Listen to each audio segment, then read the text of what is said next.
I think we should call the meeting to order. Recording in progress. 6:03. Is there any change to the agenda or adjustments that folks see needing to make? No. And with your agreement, then we go ahead with Mark. Is everyone in agreement with that? Yes. Great. Welcome, Mark. Thank you for being here. It's okay right here. Wherever you like, yeah, it's fine. I'm just gonna run through some stuff quickly. I know you've got a long agenda. Has your head cleared since you? Sort of. Okay, town highway.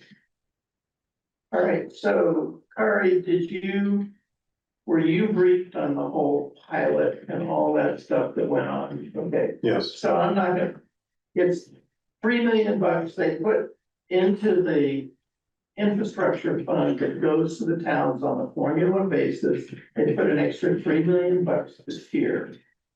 And then in the future, they created a special fund, and in the future, the excess from the pilot fund came from taxes, which the money comes from the 25%, the 20%. When a town adopts the 1% tax, 20% of that is for the state. The state, for adopting, puts that 20% in the pilot fund to give back to towns. But there's more, because so many towns, like a dozen towns, have adopted the 1% tax, the extra 1%. There's been a surplus accumulating in the pilot fund, and the question is what to do with it. And what they're gonna do is transfer the surplus every year into this special infrastructure. Into this infrastructure fund. I do not know how much that is.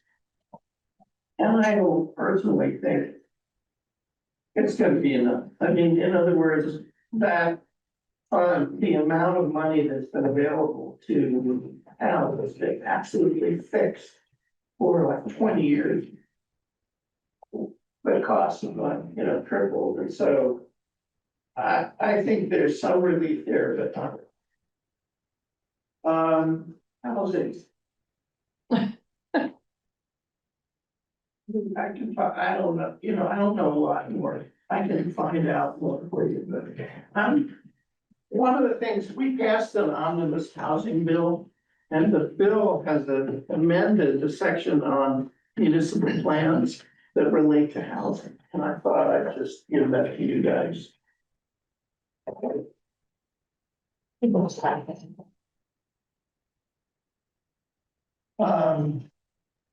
Thank you. So here's the text. I just took it out of the bill. I have an extra here, Mark. Here, we need one for I do. Jordan. Okay. I'll give you I'll give you one when I'm done. Okay. Reading it. Thanks. So the idea is interesting. Are you guys familiar with these housing targets? yeah, Yes. Okay. Have you been briefed by the regional planning division? yes, they were here, yeah. They were here, okay. What's the number for Calais? The revised number, The revised number, 2030. Just went way up. 40 to 70 or Something like that. Yeah, Okay. roughly. Yeah. A lot more, I mean, those housing, most rural towns testified that they just didn't know how the hell they would ever meet those numbers. And so the key part of this is it's essentially asking towns, when you revise your housing, don't just say, well, yes, we can make it, or no, we can't. Tell us if you can't, which is what everybody's gonna say. Why not? What's your constraint? I think it's really aimed at trying to figure out what we could change, what we could do to help towns produce more housing. And so that's the purpose there. but it's triggered when you do your plan, you don't have to do it instantly, but. It's, it also. Any residential zoning district now has to allow duplexes. And the duplexes are a permitted, they're now a permitted use. So, you know, they need to build, period. The legislation also creates, just for your information, you passed bills on mobile homes, making it easier. They're now called manufactured homes, easier to cite. They have to be cited in any jurisdiction, anywhere that has residential zoning. We expanded the amount of money available. Devices, there's the 10% for Vermont, it's now 12.5% for Vermont. 12.5% of the cash balance state is available for housing. There's just a lot more sources. And of course, the road rule, and this doesn't really matter for us, but the road rule and tier 3 were repealed because of the pressure from rural areas. We did create a pilot program to be run by the treasurer's office that has to allow people to have small developments to aggregate them and apply to people who build off-site modular housing. See, the problem is that someone like Huntington Homes, we can go to Huntington with an order of 40 homes. That's a big deal for them. They can give a price that's substantially lower. But in order to do that, we have to aggregate smaller projects in rural Vermont. This is all about helping, this is not for burden. And they can be aggregated and submitted all at once. It's part of the pilot program. Just for a minute on housing, I'd be happy to answer questions later or talk to you offline on housing, but I really feel strongly that it's doable. But of course, we live with the frustration of the legislature knowing that the biggest problem with housing is just too expensive. And you can't make the market. There's places in the state where you could hand land developer, give them the deed for free, and they still couldn't pencil a project that the people who live anywhere near there could possibly buy. And so, and yeah, on the other hand, we don't have enough money for subsidy. Having said that, I do think that if land can be identified as a builder, not a builder, an owner who's willing to do it, that we could find a builder and the zoning would not be an obstacle, and the question, we could start looking for money. It's almost happening, curated. In other words, it isn't just changing your plan. It's much more working on a single project that, let's say, 10 units or something like that. But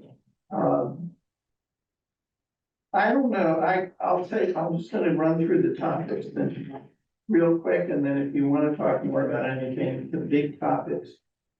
Education.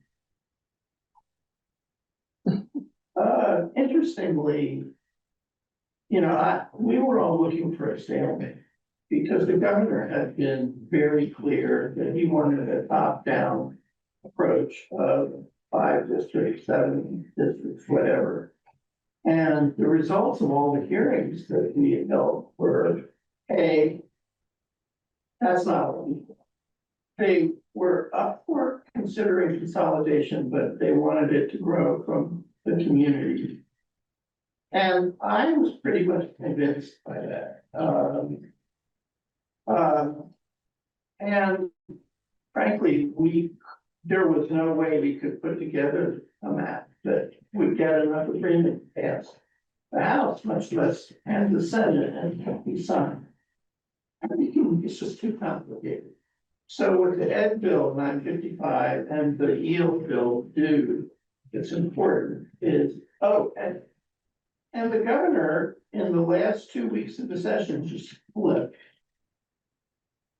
We think he just, maybe he's just holding. Possible. But politically, I think one way or another, the guy looked behind him and there just was nobody there. So. Hi, Jordan. Environment. I'm talking about education, when you just flipped. So we have assigned. Education bill and a yield bill that is a tax bill. The bill really facilitates and encourages combination planning districts, but it does not mandate them. And in fact, a vote is required before it can happen. What it does mean is the creation of these CSAs, cooperative educational service area. Which, and what they do though is going to be up to them, but it does mandate that got to meet and put together these cooperative service areas. And they have worked in other states, and we have a couple in the state that have saved money. You know, where you're basically looking for a huge range of services that you could put together, and they range from buying your paper towels to special education services. You could do a lot. The bill actually lists school districts and which CISA they're in, that they can move to a different one. So it recommends those or it establishes them? it establishes, Okay. I mean, it's mandated. It does. In terms of property tax relief, well, we use general fund money, $104 million in general fund money to buy down property tax. This is not sustainable. I mean, it's, first of all, it's just all taxes. It's just income taxes instead of property taxes. And it's not gonna, it's gonna put us in a bind next year. Because we'll have even less money. And so when you use $100 million for this, well, you can't help. That's money that's not available for the blind or for all the other social services. So it's not a great solution. There are, it will be simpler to file your tax. The benefits of moderate income people are easier to realize under the bill. And there are, but I don't see big, anything. There are structural reforms in the works, there are tax reforms in the works. For example, now this was started last year with Act 74 and this year too. Second homes are going to be taxed at a higher rate. And that will bring more money in and will allow for lower property taxes for everybody else. The problem, I just don't see that. We're talking about a huge budget, $3 billion. I don't see the property tax burden changing quickly. It all comes from the fact, the inconvenient reality that we have fewer and fewer students. And that costs our costs, even as we eliminate positions, they don't go down these. One of the things we did, which really made a difference, was pass a bill that a healthcare bill, which mandated a pricing structure that would substantially reduce costs for a lot of insurance plans. particularly the teachers' insurance plan. And that would have, as you, I'm sure you know, healthcare is a big driver of increased education spending, and it really would help. And the governor vetoed it. And I can't speculate. The governor vetoed a number of really important bills.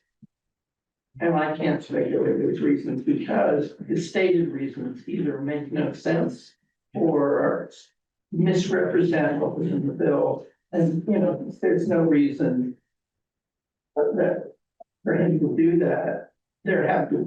He has his reasons, and I can't speculate together because the stated reasons are not. Mark, can I ask a quick question about the additional tax rate categories like the second home? Yeah. Or is that starting this year or when is that slated? Next year. Next year, okay. And it's very defined in the law, like if you wanna know, is this a second home? By the way, just to change the subject briefly, speaking of second homes. Problem, a lot of people fixate on short-term rentals and second homes as our house problem, you know, oh, we could fix our housing problem. If we just had short-term rentals, sell the short-term rentals with second homes. And the problem there is, I don't see that. I just don't see that. We're not, people who have second homes in Vermont and ski areas, there's no political will to tax them so high that it actually converts them to year-round housing. And the short-term rental market is leveled off. You know, we sort of like, the cows are out in the barn door. I mean, you know, of course, it's done, you know, it's just, the market has softened, and with the Canadians gone, it's down slightly. And also, every town has different attitudes toward short-term rental.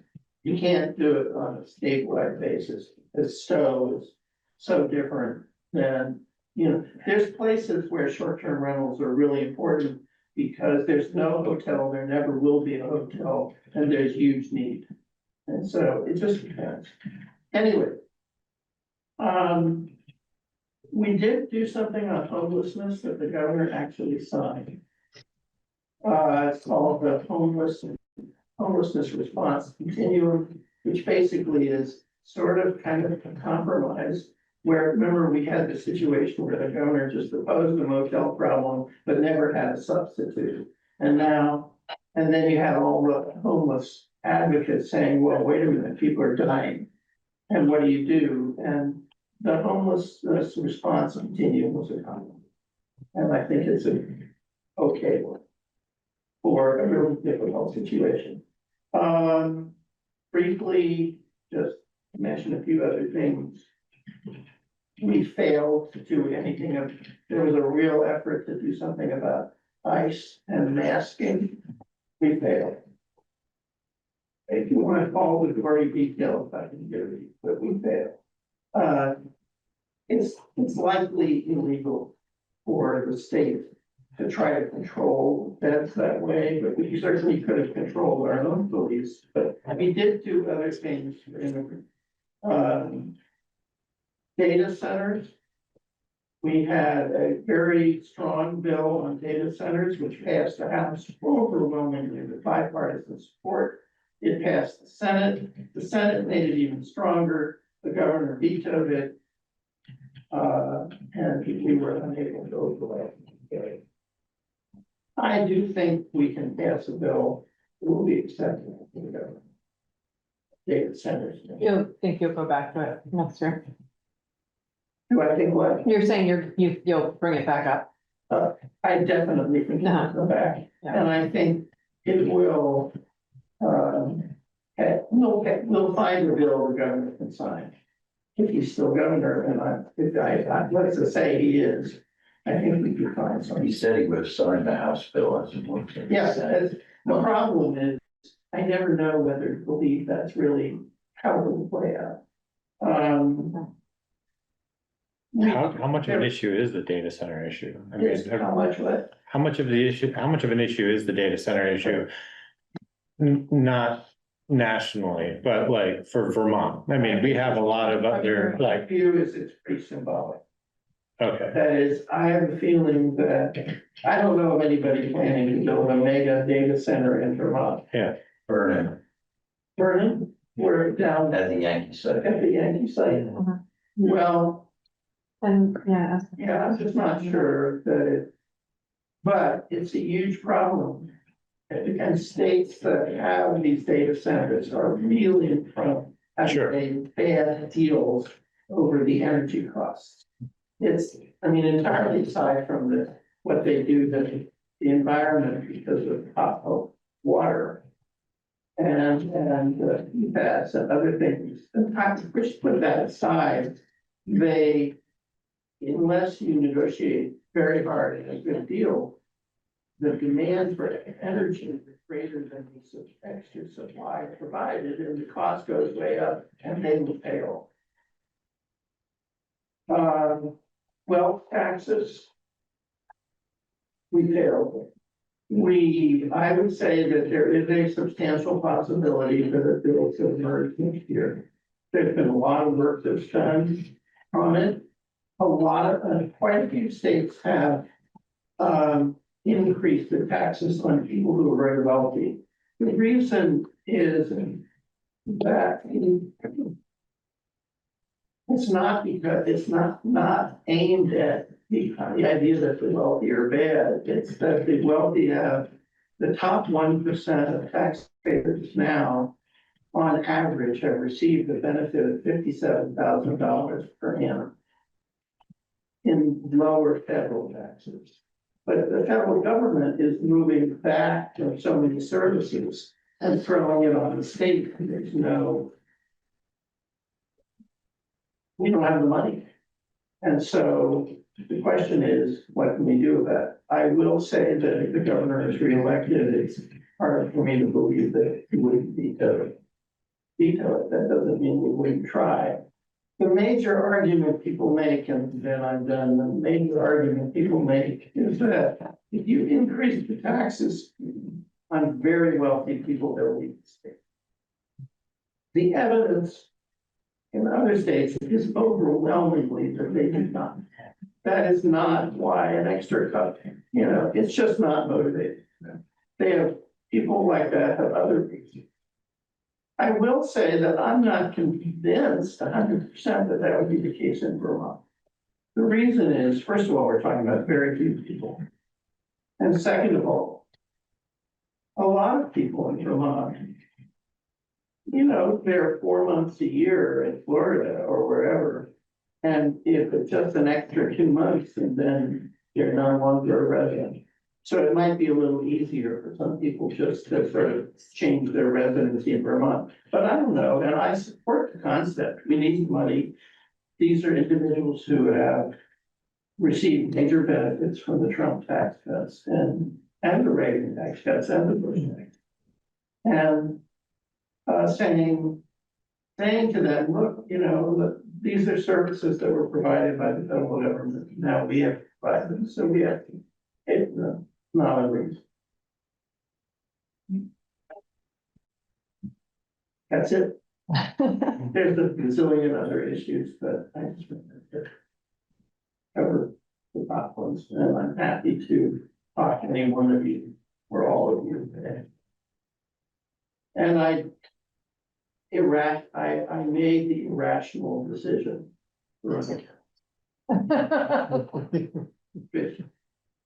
Chris is not going to comment. Well, we appreciate your service as always. Okay. So Jordan, Mark started with town highways and housing, so. We'll have to have you listen back. I'll listen back. I apologize for the delayed arrival getting Not at out all. of Marion, but There's not enough money for town highway. yeah. And your housing, you have. Why you can't build 40 new housing units by 2030 and you get around to it. Yeah. Yeah. I would just say we are having a housing conversation which you might already be aware of, and that, there might be a request to, once we get a group together, that it would be great to go deeper, do it. And I'm really happy to work with such a group, where I talk to you, I have a lot of thoughts about housing, it's a very difficult issue. With regard to the road or town highways and there not being any money, was the topic of, Moscow. We just talked about the bridge before the meeting started, and actually I got a couple of leads to pursue. Ideas for grants. Great. It was helpful. I'll send you this, Okay, and Saunders. And Chris Perfect. Saunders, yeah, Yeah, perfect, thank you. excellent. Excuse me, Mark, something that I've been thinking about recently about housing is that, you know, I grew up here and I saw that the town change over from older people to younger people.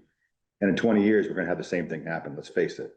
And, you know, new houses have been built in that time since I was a kid. But I think we're gonna build that many. And they're gonna have a lot of it, you're gonna have vacancies coming here in 20 years that are gonna be quite dramatic, I think. It is true. I've often wondered what happens when my generation disappears. Just two comments. One is, in the meantime, before we disappear, it would be really great if we built units so that people who are trapped in the 4-bedroom, 5-bedroom old house paying utility bills, who don't want to be there, have a place that is much smaller, that has services that they can move into. I agree 100% with that, absolutely. That's one. And want to stay in the town, yeah. The other thing that I realized, we held hearings on the whole issue of what's the relationship between population, housing, and price. Because if there are people who argue, you just build a lot of housing, the price comes down. Well, it turns out that the big driver of the need for housing in Vermont is not population, obviously. It's household size. The household size has just gone down and down and down at a greater rate than anticipated in those housing targets. Those housing targets understated the decline in housing. So instead of having 3.2 people per house, you have 1.4. That's the driver.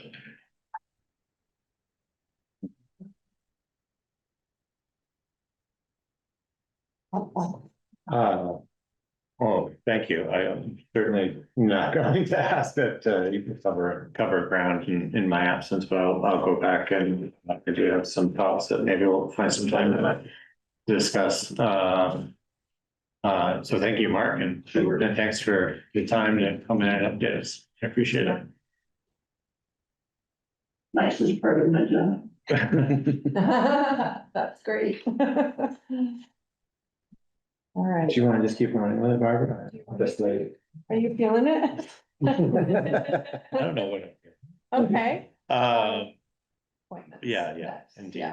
yeah. So next up on the agenda are appointments. And I think rightly, we have kind of a slate of considered resignations to consider as the first kind of business under this topic, which would include consideration of resignation of John McCullough from the Planning Commission, as well as Kathy Kurt Jansen from the DAB, and Linda from the Swimming Committee. The rest. Gordon, can I just clarify, because I wasn't clear from John's resignation letter that he was entirely leaving the planning commission, is that the case? It just says he's stepping down as secretary? Yep, He's leaving the planning He's, commission. he's leaving. Yeah. Okay. Thank you. And is currently serving as secretary, yeah. But my understanding is that he is still committed to his role at, Zoning. and zoning, Right. yeah.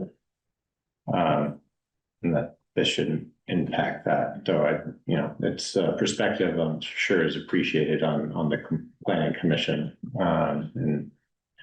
and in absence, that's, a little worrisome relative to their scope of work, for sure. Does anybody have any questions about any of the other resignations? I think the circumstances relative to all of them are understandable. And certainly want to acknowledge their contributions and commitments to these roles, service to these roles. With that, I think it would be appropriate to accept all three of the resignations. Can I get a motion to do so? Second. All in favor? All right. Aye. Thank you very much. And then the next one, it looks like there's been a slight change because we're considering appointments to Emergency Management Committee, Planning Commission, Development Review Board, and the Trails Committee. And like there was a withdrawal of an application for the EMC, is that right? Yeah, so I'm still in conversation with Corinna Lau, but I had asked Corinna to attend the Emergency Management Committee meeting last Thursday. And she got back to me and said that she has a pretty firm work commitment on a Thursday, like the third Thursday of the month. And so just kind of like very abruptly said, if they meet on that Thursday, then I guess I have to withdraw my application. I followed back up today, an email and said, that's currently their schedule, but I mean, if you wanted to serve, I'm sure there's, something that can be said about changing the schedule around, and I've not heard back from her yet, so it makes sense to just hold off on her application. Yeah, I Yeah. think maybe we'll just table that one and just keep the conversation going if that's a role that she's really interested in. It sounds like there's gonna be some evolution and change there on the Emergency Management Committee, so if things kind of change in her favor, I guess, for participating, then we'll just leave that kind of on the back burner.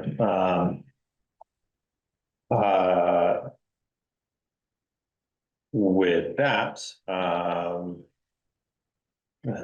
going in the reverse order and starting with the Trails appointment, does that make sense? So we have a application for Bob Patterson. Welcome. Thank you. This is I think a pretty straightforward committee, not requiring a very elaborate interview, but wanted to certainly welcome the opportunity for you to do a brief introduction and express why you're interested in serving on the Trails Committee. Sure. I mean, yeah, I think it's pretty straightforward. I have been a user of the trails in Calais for an extremely long time, and I think I know most of the people here, and you've probably seen me biking, running, and, on the trails quite a bit. If you're out there. Did help, put together, construct the trails in the town for us, one of a few folks that did that back in the day. And, I just I had a little more time on my hands, and I would just like to see what I can do to help out. I think it's a great resource for folks, and, a great opportunity for, mental health and physical health to get out there and utilize those trails. And, yeah, so that's it. Just what can I do to kind of help out, with this committee? Yeah, I think that's happy to answer any questions you might have. You also have a network of people that who also use the trails. Yes, Right, so when there's yes. volunteer needs. Right. Some of them are your own. Just saying. Great. Great, well, thank you, Bob. Are there any other select board members who have questions? Well, thanks for expressing an interest on the technical side of things. It sounds like, well, for one, Tom actually is welcoming Bob's addition to the committee, and correctly noted that this would be the appointment to a partially served term. Right. So do we have the end of the term by chance? Pull it up. I think it was 27. 27. Yeah. That sounds about right. It's It says 2028, Oh, June 30th, 2028. I don't know, are you still willing? It's not that Thursday. There's one meeting a year, so that's a whole. Not heavy on the meeting. with that information, I'd like to entertain a motion to appoint Bob to the Trails Committee. So moved. Okay. All those in favor? Aye. Thank you. Thanks, Bob. Thanks, Appreciate Bob. it. Yeah. Enjoy. Yeah.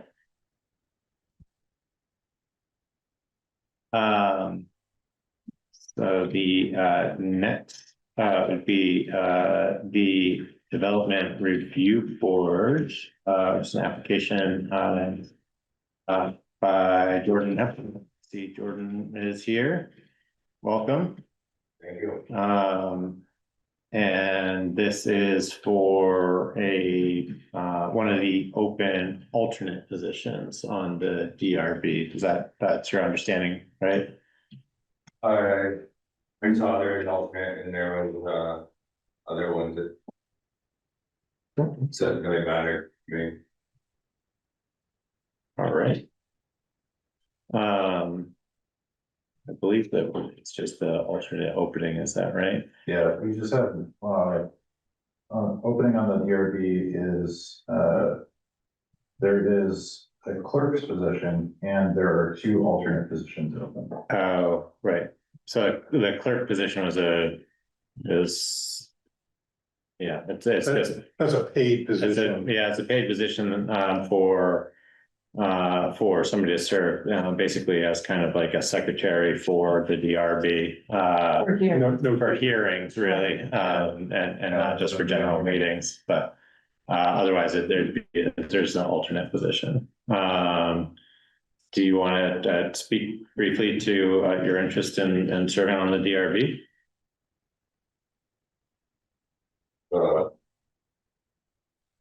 Got an email with name on it, wasn't sure exactly why.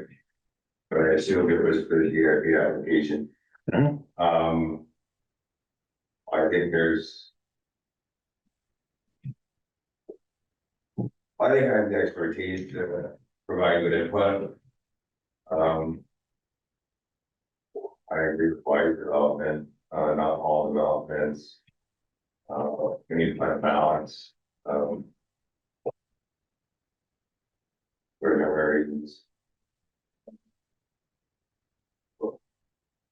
Mark said about housing and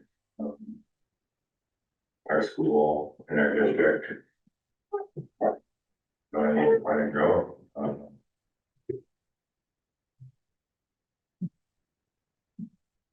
What to grow into the position.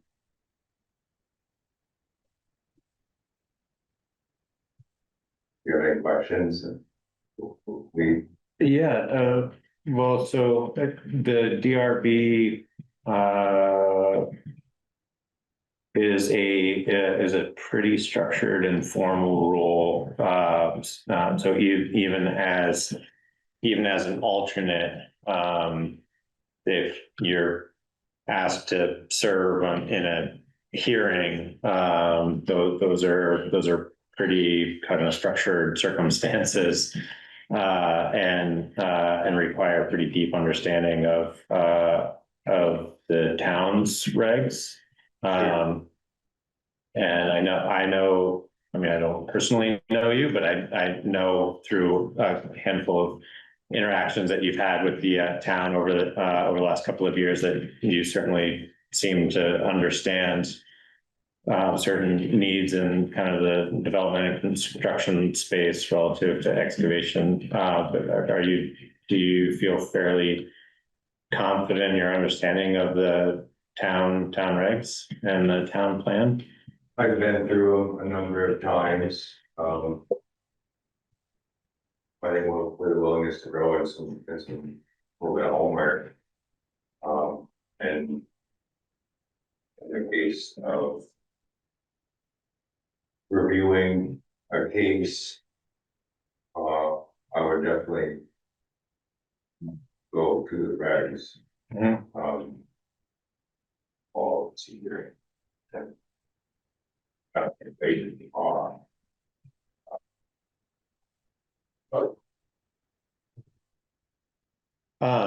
So, I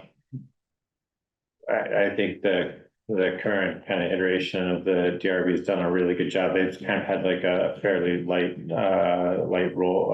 schedule, I think, in the last couple of years. But one of the things that they've really kind of committed themselves is still regularly meeting and seeking educational opportunities,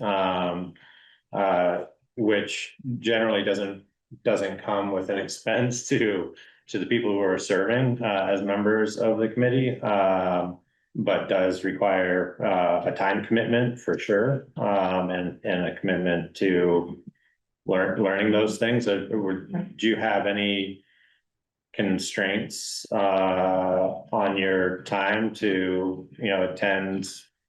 I think they're usually remote trainings from like Central Vermont Regional Planning or sometimes the BLTC will run trainings. Is that something you'd be open to pursuing? Yeah, As an alternate? I mean, I find time to do things that grow with fears, now, false. It didn't seem like it was super intensive, but created a select board here. Well, yes and no. I mean, they have to act in a quasi judicial capacity, frankly, more so than we do. And we do, yeah, it's in And hearings, I mean. and have hearings that have very kind of specific rules of engagement and that sort of thing. And that's largely what the trainings are, to learn like what the do's and don'ts are under those circumstances. So we're talking trainings once a month that could be. Oh, no, I mean, it's maybe a handful of them a year or something like that. And it's one of those things where you go through it once, and generally you don't have to keep going through it. But I think as an alternate, I think that is a great role or position for learning more about it, especially now as they're in kind of like this pattern of kind of meeting and discussing training opportunities for folks. But yeah, that's generally coordinated with the chair and then like the select board or town administrator to get signed up for usually web-based trainings or something like that. It doesn't sound like what they. Right, okay. That sounds good. Are there select board members that have any other questions? I'm just curious why, I don't know if you've actually served on other town committees or volunteered before, what your focus on the DRB in particular is about. What's the connection to the DRB and have you volunteered with other committees? I haven't volunteered with committees Okay, now. yeah, I guess I have some years ahead of me, I think. So we're looking at the future, Calais, mhm,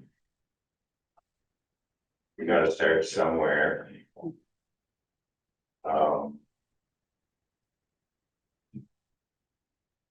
Development and is interesting. Mhm. Compared to trails or planning conservation, maybe. Great, and you've been to those meetings, so you're familiar with sort of the proceedings and that kind of thing, but what it takes on, okay, thank you.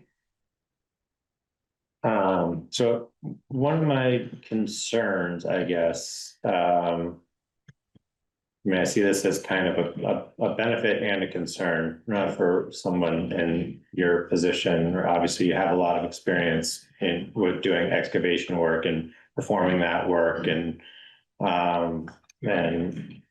working for folks who are considering subdivisions or kind of development activities on their parcels, which on one hand offers a lot, I think, of technical expertise, but on the other hand, can put you in a position of potential for conflict of interest, and needing to recuse yourself from participation in a particular hearing. Yeah, I guess without getting into the specifics of what those situations could be, have you thought about how that may come up, and are you comfortable recusing yourself if need be or if requested? Yeah, I mean, an alternate is kind of a position where somebody else has kind of chosen to, keep themselves out of a conflict of interest. So I have considered that. I think being skeptical of conflict of interest throughout government is pretty common. Where you're having that skepticism exists very loudly and occurring. So yeah, I understand that, if I were in the process that those rumors do exist out there. Want to be part of them. Step back will be a wise decision. Sure. Yeah, that's really all. I'm not implying really anything. I just, and anybody who's in building or any of the trades could find themselves in a position where they're being asked to recuse more so than others. But at the same time, I think it's a valuable perspective to have for a group who's reviewing the responsible development within the community. So that kind of resolves my questions, and thanks. I appreciate the time to come in and answer questions, and for considering service in the town. So service to the town in this capacity. So with that, I would like to entertain a motion to appoint Jordan Hepburn as alternate to the DRB. I'll second, but I think you said in here, you haven't had a chance to reach out to the chair or anybody on DRB to talk more. That's just something that sometimes is helpful. I saw on Front Porch Forum that you guys were looking for volunteers, and I filled out the application, and then I got an email saying Come to the meeting. there's a meeting with no other contacts. So I assumed it would, Yeah, but I didn't go reach now and see, hey, yeah, no, choose me, Yeah.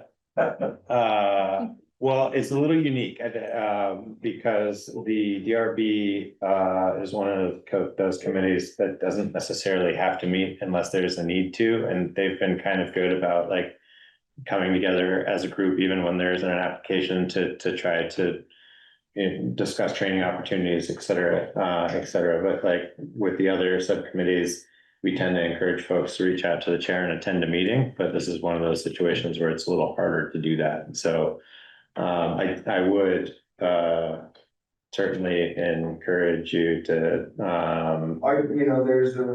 there's a woman at the East Calais store. Yeah. She was an alternate. I chatted with her about it. I mean, she gave me contact. it says we don't really need too much and we're asked to serve once or twice a year. Mhm. Sometimes a full meeting. I would like to recommend capable meeting. Yeah. So I think to, more Jamie's point, I'd encourage you, we can follow up and provide the, chair's contact info and encourage you to reach out, at least have a conversation and, have a conversation about the alternate, position and how it could, what would be the best course for you to participate in any upcoming meetings, and see if she's got a list of upcoming trainings that might be good, yeah, that sounds great. So I believe there was a second, all those in favor? Aye. There you go, none opposed, thank you, Jordan, appreciate it. Thank you, thanks. Next up is the planning commission. We have an application for Lucas. Or Luke. So thank you for the application. Your participation and appointment came at the recommendation of the outgoing chair, so that's pretty high praise. Would you like to, I guess, do a brief introduction and maybe speak to your interests? Sure. Yeah. So thanks for having me. I think, so for me, the reason why I applied was, I was at the Vermont Economic Forum earlier this year. And I really wanted to be involved for work reasons, but I went and, there was a lot that came out of that meeting that was kind of hammering along the same points around how we need to consider jobs, how we need to consider housing, how all of these things are intertwined. And it painted kind of a dire picture for Vermont. Basically likened us to Japan in terms of Japan's aging and declining population 20 years ago. And then we're starting to see those same trends in Vermont. And without change, we could face a lot of the same issues that Japan has, which is that the underpinnings of their economy is falling out from underneath them. And so going there and kind of participating in that, learning more, I thought, that one of the charges that they had was get involved with housing, get involved with planning. And, I care a lot about the long-term viability of the state and of Calais. And so that was the reason why I wanted to be involved. I don't have planning in my background. I manage IT for the state of Vermont. But coincidentally, I actually am spearheading one of Governor Scott's, well, I wouldn't say spearheading, on the executive committee for one of Governor Scott's programs to modernize permitting across the state, which I think is, obviously it's not the root of the issue, but it certainly will help to have a single source for permitting that can be used for constituents to see where they're at in the permitting process. So I think that'll give me some context, but just really looking, for whatever capacity I can to involve in that committee. And I think again, now that we're kind of at an interesting inflection point where we're considering hiring a consultant to help with the final stages of the plan. So it may or may not be a really good time to be involved to oversee that. I don't know that it wouldn't be a good time. I don't think it's, I certainly don't think it's a bad time. I think it's a time of need for sure. Yeah. I hear and appreciate your acknowledgement that there may be kind of a limited background or relevant work experience to planning, but I think certainly from my perspective, the planning commission really benefits from having diverse backgrounds and professional experience because At the end of the day, they're very task-based and project-based, and some of those are very robust things. I think right now it's probably fair to say that they're dealing with how do you eat an elephant type situation.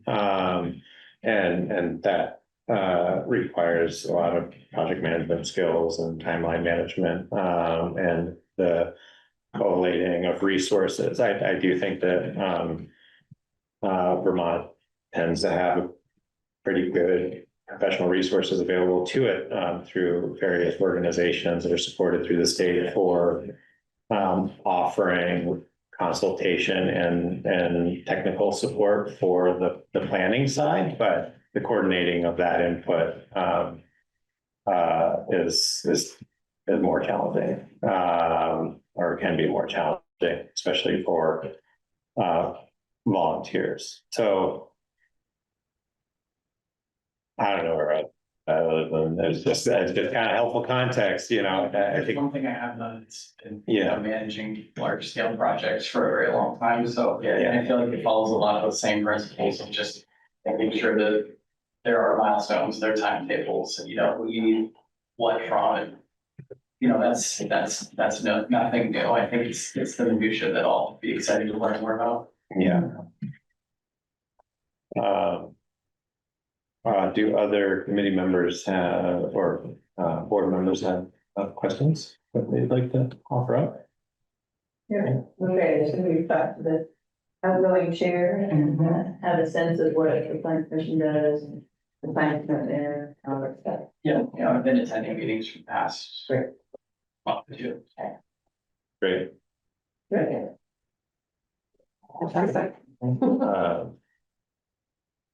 So, Meadow, do you have the term? Is this a continuance of another term? Or is this an open one? Jared's term, and it is expiring in 2029. Okay. So this would be an appointment to the continuance of a term ending in 2029? Yep. Doable for you? That's, I mean, yes, that's it's doable as far as I see it right now. Right. One month at a time. One day at a time. Well, I would like to entertain a motion to appoint Luke Becker to the planning commission. So moved. Okay. All in favor? Aye. Thanks, Luke. Thank you. Appreciate it. And We'll see more of you, I thought. yeah, I was gonna say, I'll save the rest of the commentary, I think, for the next time we visit, but I think we're probably gonna have a chance to chat sooner than later.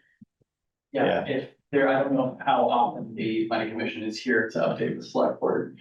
That could be something that I'm helping with as well. So, Great. Yeah, that'd be great. Being I think so. late. Yeah, I think we're.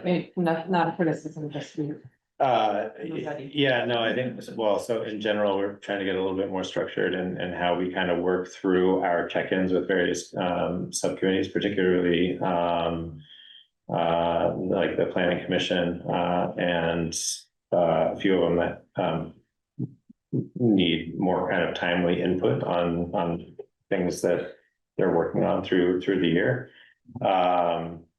And it's been, well, so we've tabled a couple of conversations with the planning commission, so they're due, I guess, for a check-in here for the spring, which would largely focus on a status update of the town plan. And we've now just kind of started to get some input on the potential need for organizing outside resources or using a consultant, the CBRPC, to help bring it across the finish line. So did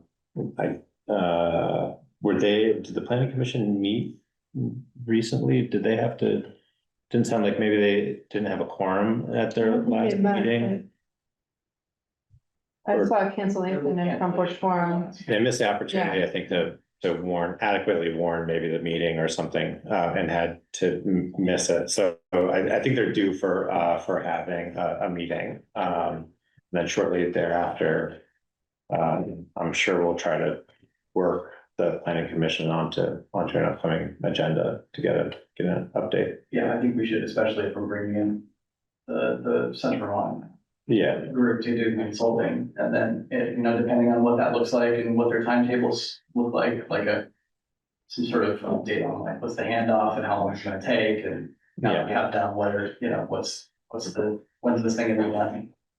I'd be happy to come back and provide the update, though. That's Great. what is helpful. yeah, thank you. Appreciate it. Thanks for the time. Yeah.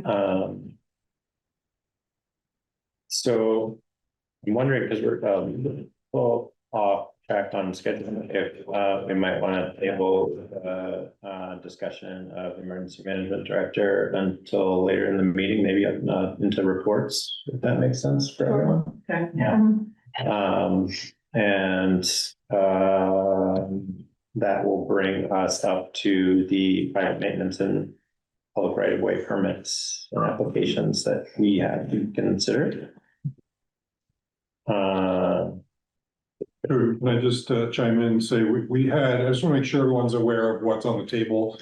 There were 6 applications in the folder Friday and 2 additional ones that came in yesterday, including Peter's, which I emailed this morning. Yeah. And then we just got an additional one from the Cannons.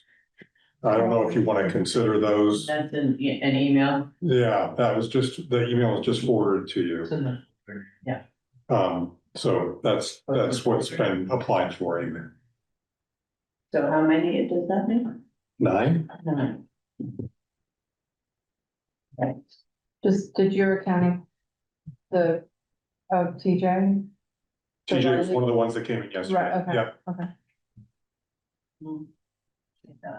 Ninth one, there's Craig Lines, which isn't actually an application from this year. So there are 8 full applications from this year, and then And Craig's, yeah, it was, Yeah, we thought. Craig indicated early on, that he replied. He just didn't fill out the form. Good. Great.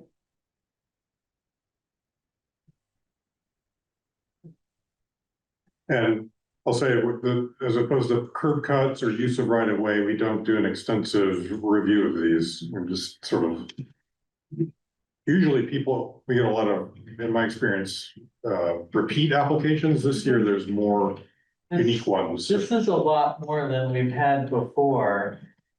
I'm curious, since this is all a relatively new thing, if it keeps growing at this rate, I think it's a really good thing in a lot of ways. But I am curious about impacts on town mowing patterns and. Yeah, I talked with, Ogden is sort of our lead mower, and Bill can speak to this, Bill has some experience with it, but keeping track Right. is a bit of a challenge. They have a map that, I let them know. I've let them know who's applied, assuming that most likely most people are gonna be approved, so he keeps track using a map, and I think that will be good.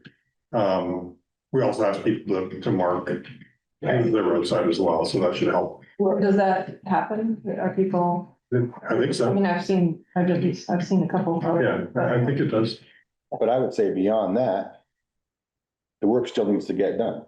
This means the person who owns the property Right. needs to mow Right. it at some point.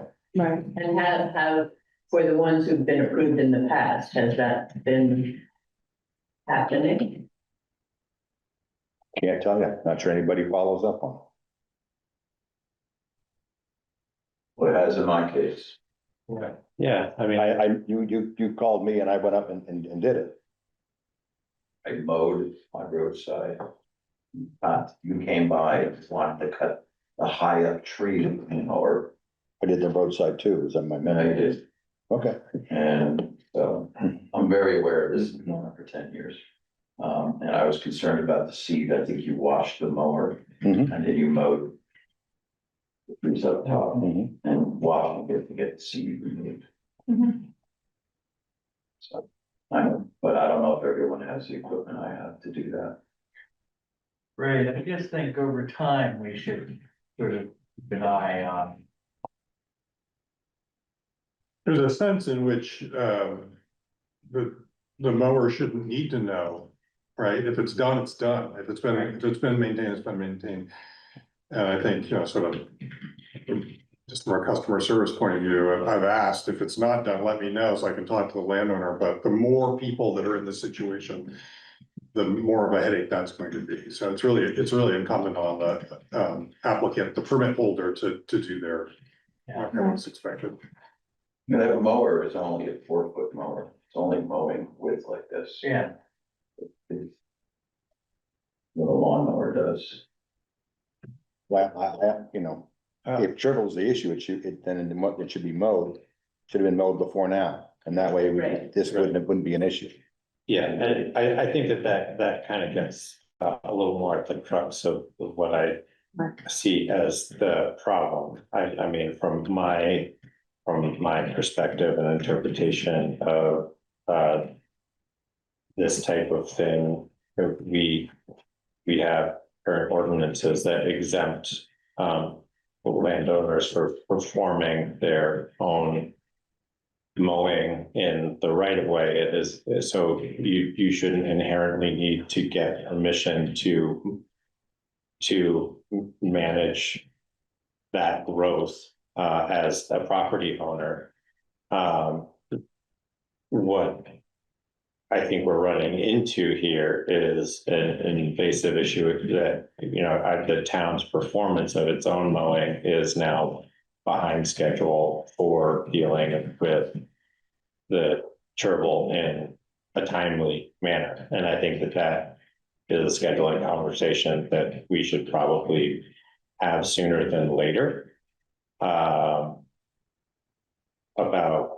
how we're planning for this scope of work to be done. I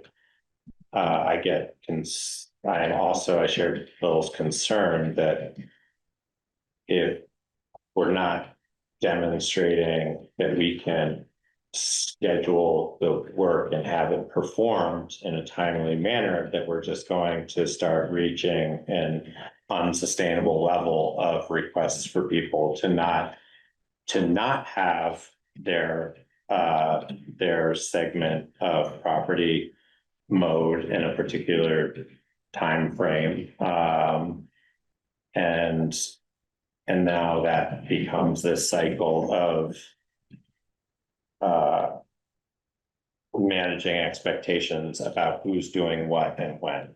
And, I really do, appreciate people's concern about this issue and willingness to participate in mitigating it by doing what they can as a property owner to remove the chervil in a timely manner or perform the mowing when it needs to be mowed. But I also want to acknowledge that the town has an obligation to make sure that that area gets mowed.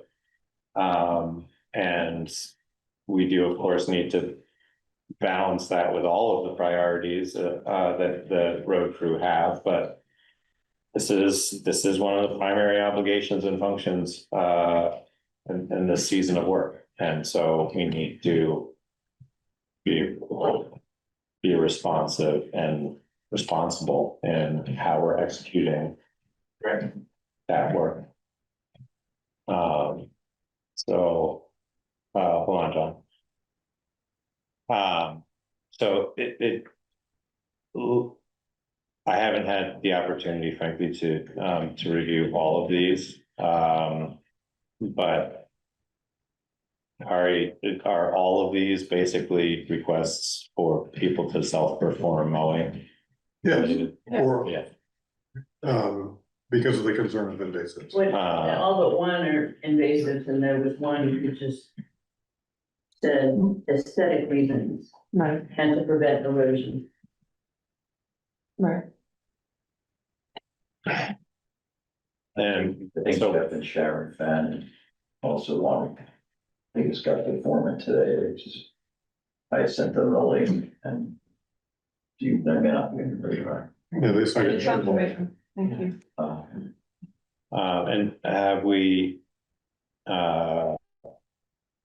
is there any need for discussion on how these are marked and what are we using, like grade stakes? And I mean, there are a couple of instances of signs being used. Like, There isn't a standardization, but each applicant mentions in the application how they're planning to create signage to designate the beginning and end of the boat area. Yeah, I don't believe that's been an issue. The application asks them to say what kind of signage they're planning to put up. I mean, we could standardize it if the road crew had problems knowing where they were. Well, you can't expect the road crew to know where everybody lives either. That's been a problem too. Right. Well, I think they're two different things. I think it is both appropriate for the parcel owner to designate where those starting and stopping times are, but I also think that it to a certain degree makes sense to make those consistent, and so that the person who's performing the work knows what they're looking for, frankly. And so that it's not a distraction for traffic, et cetera, et cetera. I mean, I think there's probably a lot of validity in saying like that we should have some consistency in how that is, but I think we can also afford to save that for another time.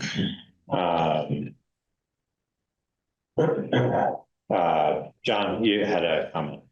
Thanks for holding that. Great. I'm going to continue to use that as a strategy. Yes.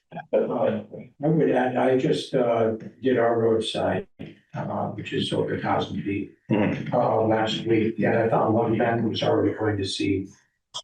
So he's not really started a couple of weeks earlier than this, but they still waited until it went to flower. And the recommendations are before it goes to flower. And it starts coming up as soon as the snow melts. As soon as there's not snow cover, it'll come on where the snow isn't. So it's something that, yeah, I would like to see you working on this earlier. Yeah, no, I appreciate that input. That certainly isn't lost on me. And I mean, I've noticed a number of, I noticed it getting later and later in the season, not just in Calais, but in other communities. And it is an issue that I am sensitive to and appreciative of personally. But I am also, I frankly, like, I think that there is an opportunity for collaboration with the conservation mission and creating some communication around best practices, how property owners can participate. Personally, where I see there being a knowledge gap is not the merits or why it needs to be done, but very specifically when it needs to be done, how it should be done, like what is maybe a resource that we can offer or a service that we can offer as a town to make it easier for property owners to engage in something that is sustainable, that is either solarizing them in bag and disposal or something. Like, how can we be a little more coordinated in our effort to deal with this in a way that really is going to require landowner participation? Because even in Calais, I think, frankly, it's a scale of a problem that goes beyond just best practices of the road crew. I think it's everybody's collective effort, right? So, but I don't want to diminish the fact that we need to probably schedule some time to talk about what is the seasonality of these workloads that the crew is having, and if it's a personnel availability issue, then we need to be having a conversation about. I remember how one we're question getting ahead of it. and had to do with that. Yeah. So we had former select board, former iteration of the select board had budgeted for a part-time person to be hired. Understand the road crew was busy cleaning up after mud season and everything, and now they're hitting it, right, still, all the rain. That we have budgeted a separate person who's, you don't need to have a CDL to run that tractor. Yeah. So, I don't remember how that all panned out. I can run a tractor. But if he can run a tractor, so, so not to take away from the resources of the road crew, but have someone who's seasonally, and it's a great job for a college kid, or Jordan. Well, yeah, I mean, I think I appreciate the feedback. I think it's an important conversation. The circumstances are a little bit different, because now we have a collective bargaining agreement that governs, you know, how we have conversations about what work we're hiring out and whether it's part-time or not. And those aren't insurmountable conversations by any stretch of the imagination. But we do have to be mindful of how we're engaging in that conversation. And I think it's important to acknowledge that, like, that while running a tractor is not impossible to figure out, you know, I don't want to diminish it, but it is, there are very specific safety concerns, and there's the operation of town equipment and all of those things to kind of balance. And frankly, like, the scope of work is not insignificant. So it is going to be for the better portion of likely the summer and early spring.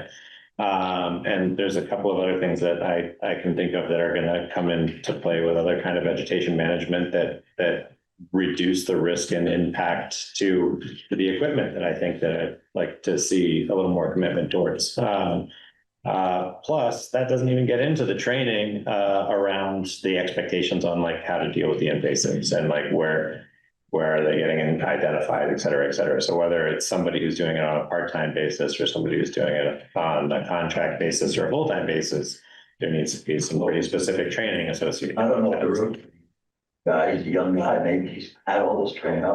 I'm kind of doubting it. I'll bet it's his first time running a tractor too. No, well, I don't think that that's a fair assumption, but again, that's just that's a training conversation and different, but I do think that like all of us, the select board is committed to continuing to work on this issue. And I think the concern that the community has raised through these applications, but otherwise is not small. And it's I think everyone feels it and can see entire fields already that are being impacted. So I think the matter at hand is these applications, and I think we can move on them and put this for further discussion at another time, if that's. Peter.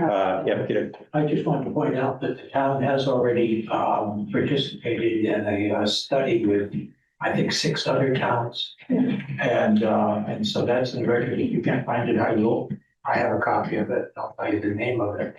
But it includes the number of the invasives and when they go to seed, and how to identify them, how often to mow, when to mow. It's pretty detailed. I attended a presentation of that by the woman who did that. It was, I think, working for the state forestry department or the federal forestry. No, state forestry department. The state, and I attended her presentation to both Marshfield and here, and the road crews not happy about it. But it has been attempted. This is my 11th year working on this.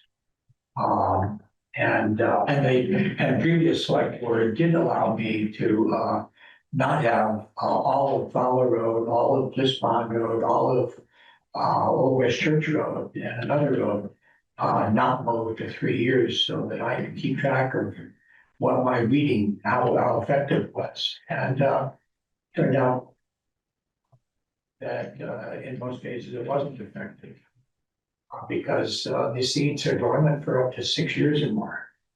So no flowers went to seed on the 6 miles of roadside that I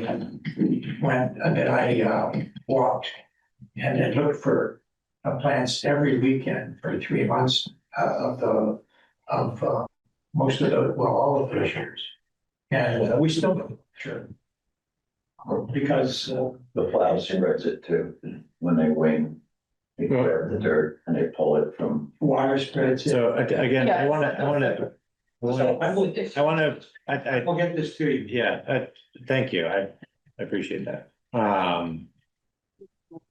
So I'd like to, just, if these are all, relatively uniform in request, and terms, then I'd like to, entertain a motion to, approve the 9 received. I can say something before you Yes. do that.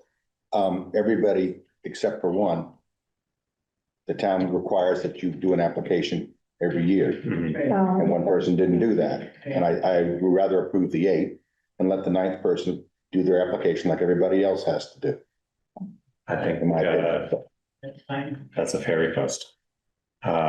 So, with that, I'd like to entertain a motion to approve and accept the, 8 applicants, that were, applications that were submitted.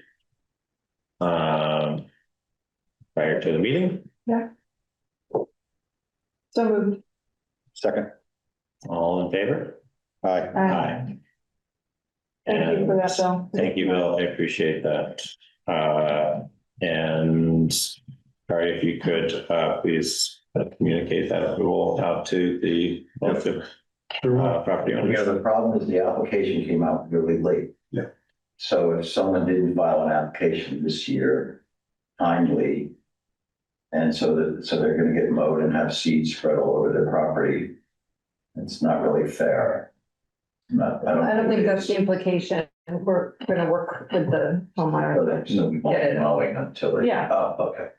There's not, They just there's not an aggressive, They need it's to. not an aggressive approach here. You just need to follow, everyone needs to be They have to aware. put signs up.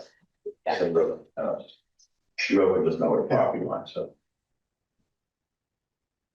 Thanks for the feedback.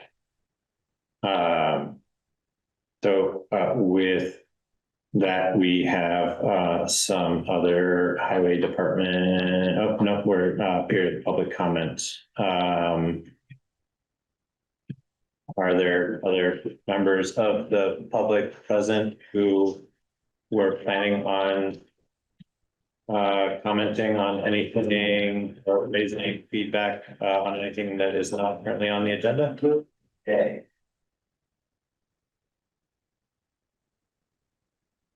Could that be heard? Just, What's that? well, I just don't know if the people online could hear your, Yeah, David, or Linda, or I think you're the only other member of the public, in attendance who may need the public comment period.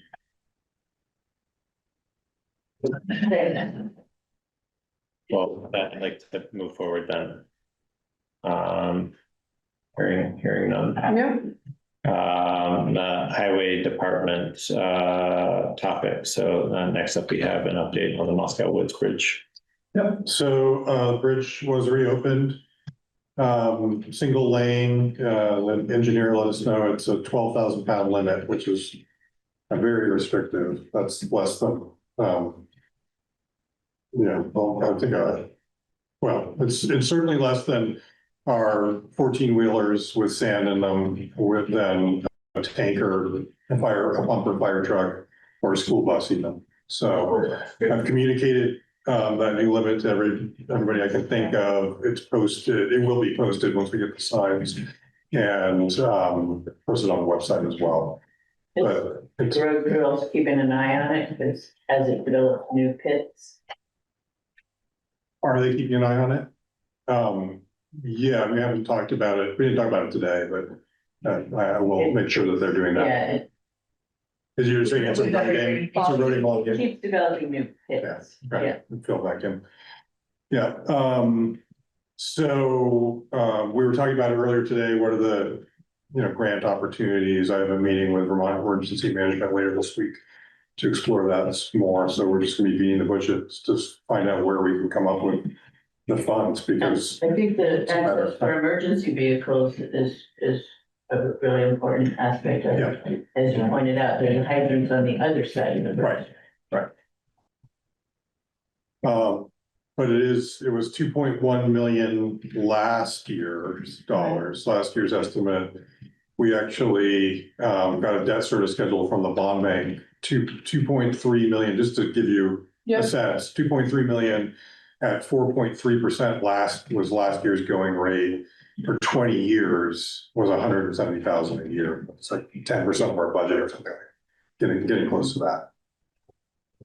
So we need as much grant support as we possibly find. But I think this conversation we'll have to start making decisions. Yeah. When we do our capital planning this year. I remember a long time ago that the state wanted to pave from Route 12 all the way across North Calais Road, out there and up. They wanted a paved route all the way to Route 2, basically. Yeah. This is decades old now, but that's what they wanted to do, because that was an east-west route. Yeah. You know, to get across things faster, not going through Montpelier and all that. So it is the state considers it a pretty significant route. I don't know how we tell them, hey, we need some help with this. Or there's gonna, it's gonna be getting across. Yeah. Raider can't even get across at 12. That's interesting, because most of that is actually a federal highway with DOT, except that it doesn't go to Moscow Woods, it goes up North Calais just into Foster Hill. Does it? Yeah. That's the federal. That's what I've been saying for at least months now. And Contemplating. So I guess I'm actually because I'm gonna ask a question, but no, I guess having attended the CVRPC's like Transportation Advisory Board or meeting previously as alternate, and now looks like I'm gonna be attending the next two to fill in for David Ellenbogen, because he's gonna miss those two. I think CVRPC is in that particular group is a really great place to ask that question. It is a pretty significant traffic pattern, I think, and my concern is that just listening to the other representatives from within that group, who like representatives from other towns, that there's a long list of bridges like Moscow Woods, or even more significant than Moscow Woods Bridge, and they've been lingering for years. And I don't really. Ours is older. I am not optimistic about what the response is going to be, and saying, yeah, but this one's really important. But I do think one of the first steps is investigating that designation as a federal aid highway, if for only because it then goes from like an 80% coverage to a 95% coverage. And also you would stop talking. And I will also. I'm just kidding. I'm just kidding. But, one of the other, I think we should absolutely do that. So there's, what do we need to do to do that? And there is a program as a federal aid highway that for projects exceeding $20 million, you can put in a toll road, and maybe we propose to put in a toll road. Okay. From Okay. Worcester to. Cause that's collaboration for you. Just make it a full bridge, if you're right. With trolls. Obviously, with trolls. Okay, but the other thing I just wanted to make one other comment, which is that when I saw the message about Moscow Woods, was of course king rain all weekend and various times, and it just, brought to mind the list of the other projects, not just the bridge, right? And we've talked about that, and just the fact that, to contemplate 170K a year to manage is of course not something that we feel we could undertake, but the reality is the other however many projects that we have also lost funding for various reasons for, like, the culvert right over here that I was, as I was riding my bike by, I'm like, whoa, there's a lot of water in there. So anyway, just thinking about that, wanting to revisit that question as we had Mark's great recommendation for a possible person to investigate this, that it might not just be isolated to Moscow Woods, that it's to the bridge, but that it's multiple projects that we have in our future. And again, the other point about collaborating with other communities, and is there something in that? And obviously here at the regional level, we already talked. Well, stop there. Are there other designs, or it just seems wild to me that the short, pretty small bridge like that is twice the cost of the Curtis Pond Dam. Well, I that's, just wonder if it's worth, Yeah.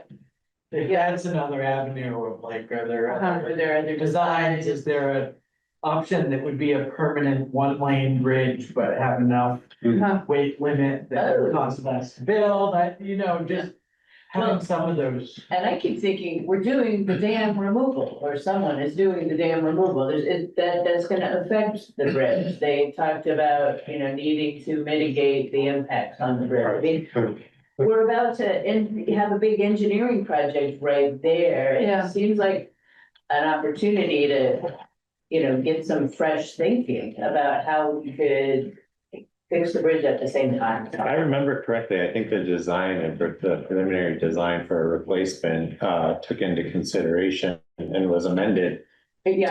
to presume the dam being removed. So, and part of what increased the price was that with the dam removed, it also It puts more pressure. on the bridge, and so they had to widen the expanse. I think the dam removal design will temporarily constrain the channel.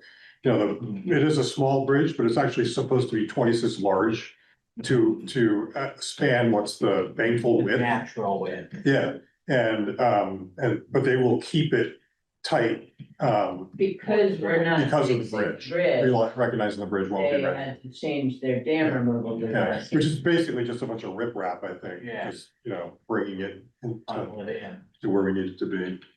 Can't use a big culvert, huh? I guess not, I don't know. Because the bank for width isn't gonna change. I mean, it's gonna stay where it is now, but you put a big honking culvert in there, I know the state doesn't want us to do that, but. Well, I think to get any kind of grant funding, it needs to be designed to what it should be. I know. What did the culvert cost on Singleton Road, the big one you put in there? It was close to 500,000. That's it.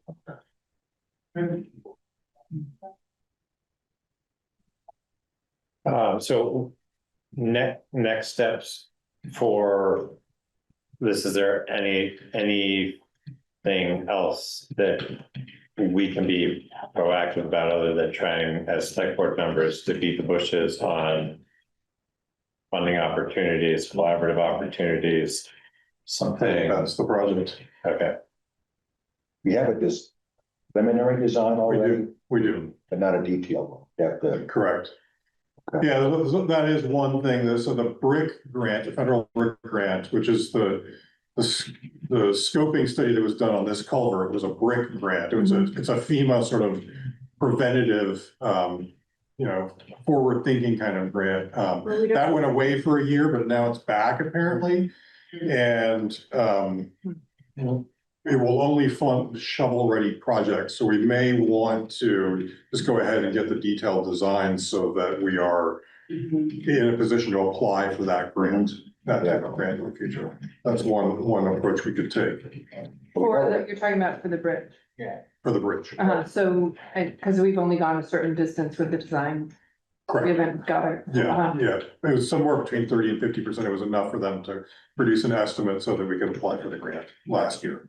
Okay, But we know we have to do it. We know we have to, but. Right. So we need a detailed design tomorrow. anyway, yeah.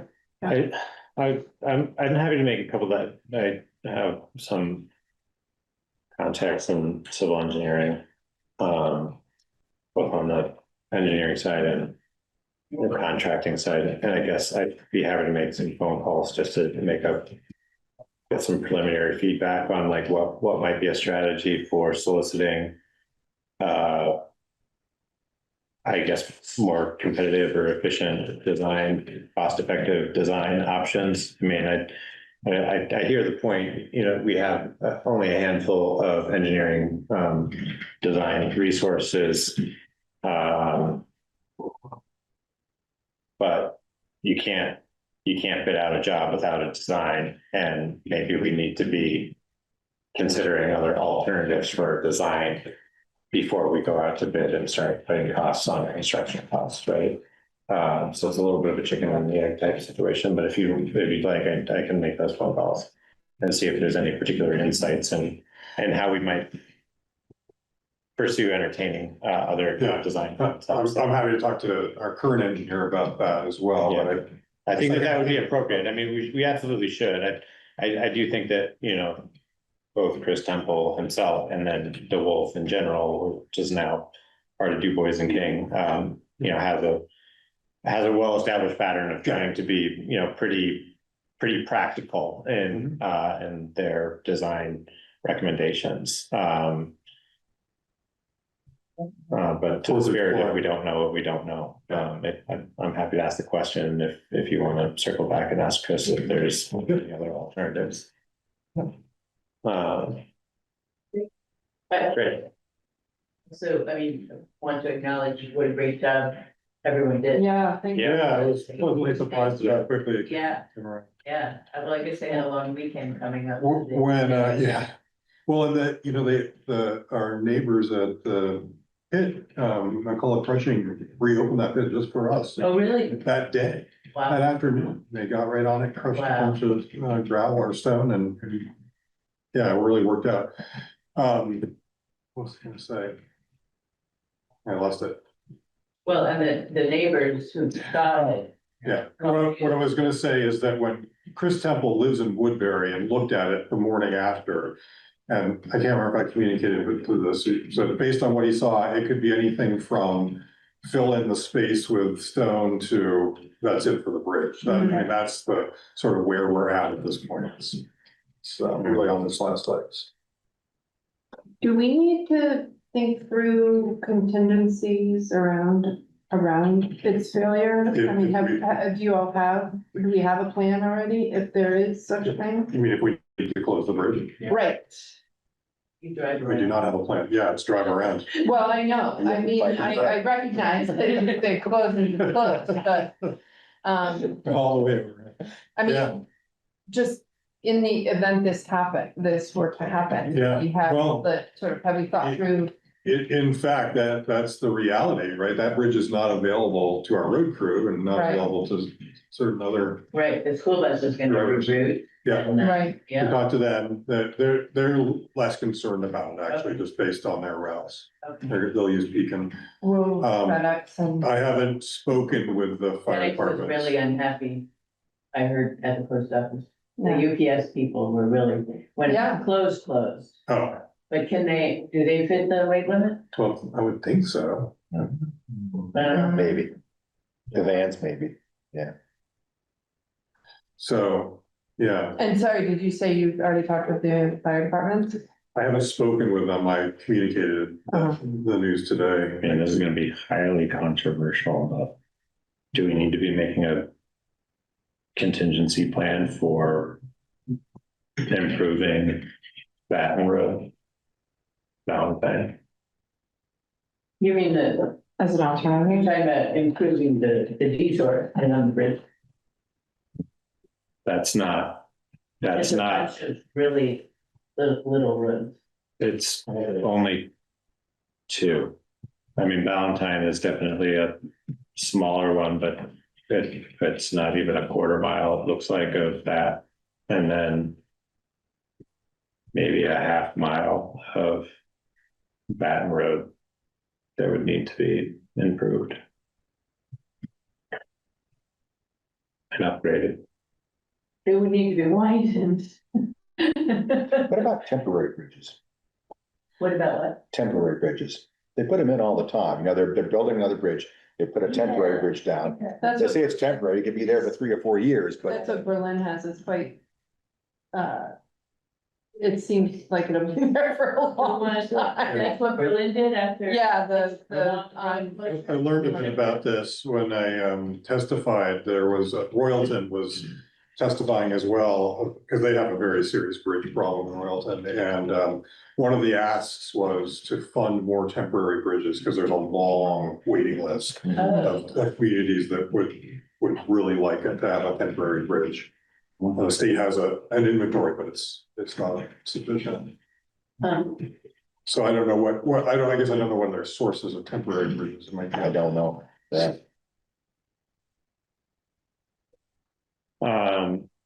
Well, I'd like to move on if we could. But do appreciate everybody's quick response to that. I was super happy to see that everybody was able to get it passable at least. But thank you, Guy. Yeah. So the next step is a possible approval of the purchase of a new Fisher style 10-foot plow from the Highway Capital Fund. I think Kari mentioned this in a previous meeting. Essentially, we have an undersized plow on. I think it's really the shape of the plow. Yeah. It's a V shape that was available when we purchased the Ford 600.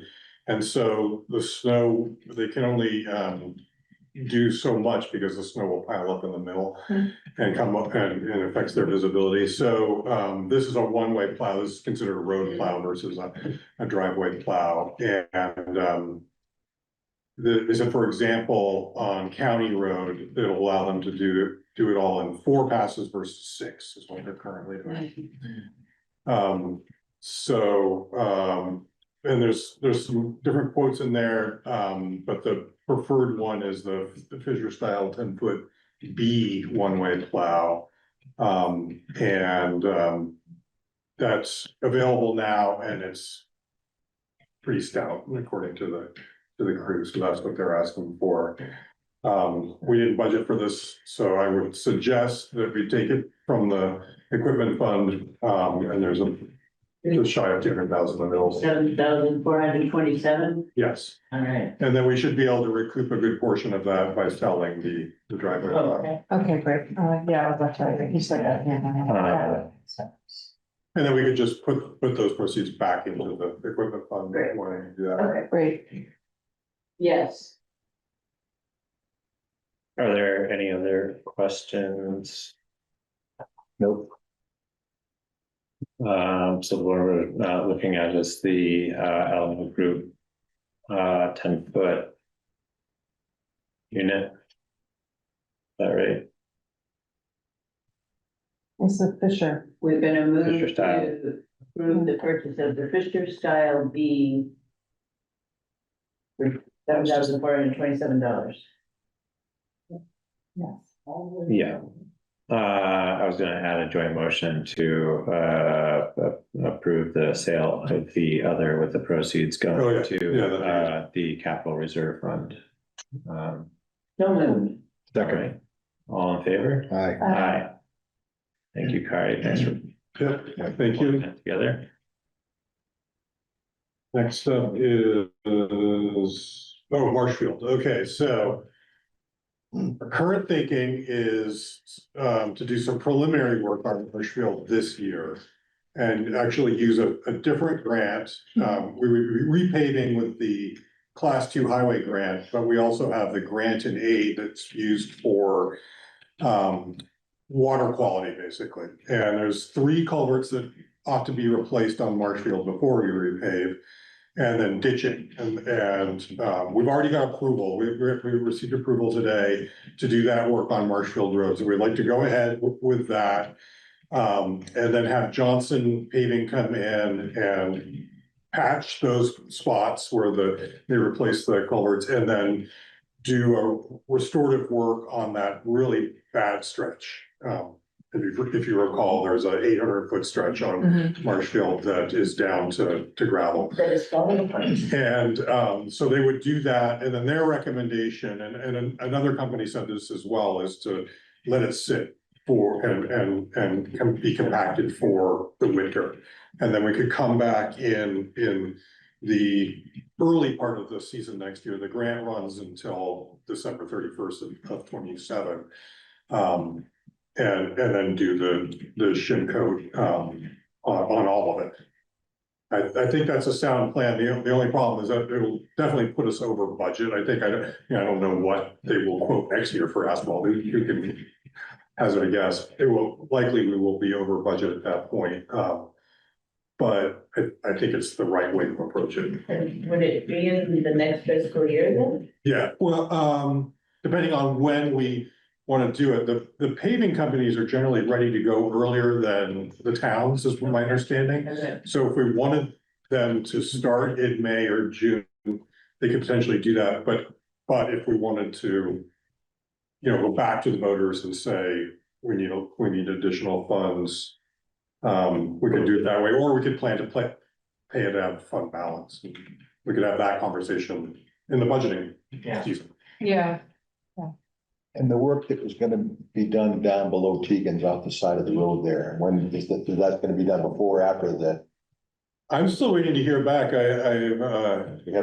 CVRPC is gonna look quiet on that one. Okay. I reached out again today. I'll let you know as soon as I hear, So but that's, okay. we were hoping that they would do that work before we repaved. Right, yes. okay. And that's in addition or different from the three culverts and then. Yeah, it's separate. Yeah. That sounds like a good plan. Yeah. So what I'm asking for here is approval to execute the quote that Johnson provided in the packet, which is $31,305. For the patch of the three culverts and then the restore to the 800 feet of section. That'll be done this summer. Yeah, August is when they come through it. All right. How long will the road be closed, do you know? A couple days.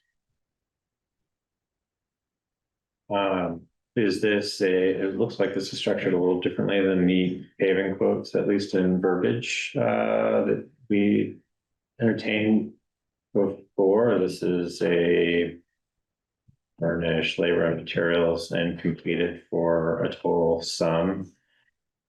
Do we need to entertain any not to exceed language? Or are we feeling confident that that's actually going to be the cost of the project without overages? I've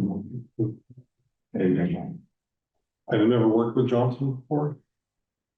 I don't have a great track record with repaving so far, but So, I can certainly emphasize that this is our. Well, this is a proposal. The last one was provided as a quote, so I mean, I'm already feeling a little more confident in the language, at least, or at least asking somebody to stand by the language of how it's being it does structured. have an estimate though, there. Stated, will you submit specifications and estimate? But down below, we hereby propose for furnished labor and materials Right. for the sum of. Complete and Yeah. important, yeah.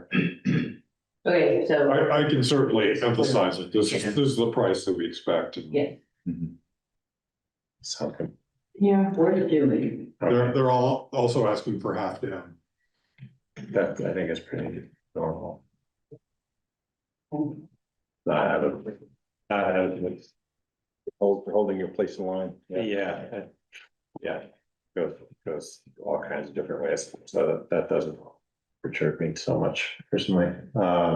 If there's some consensus, can we entertain a motion to authorize to contract Johnson Paving for the paving of Marshfield Road as quoted or proposed for $31,305.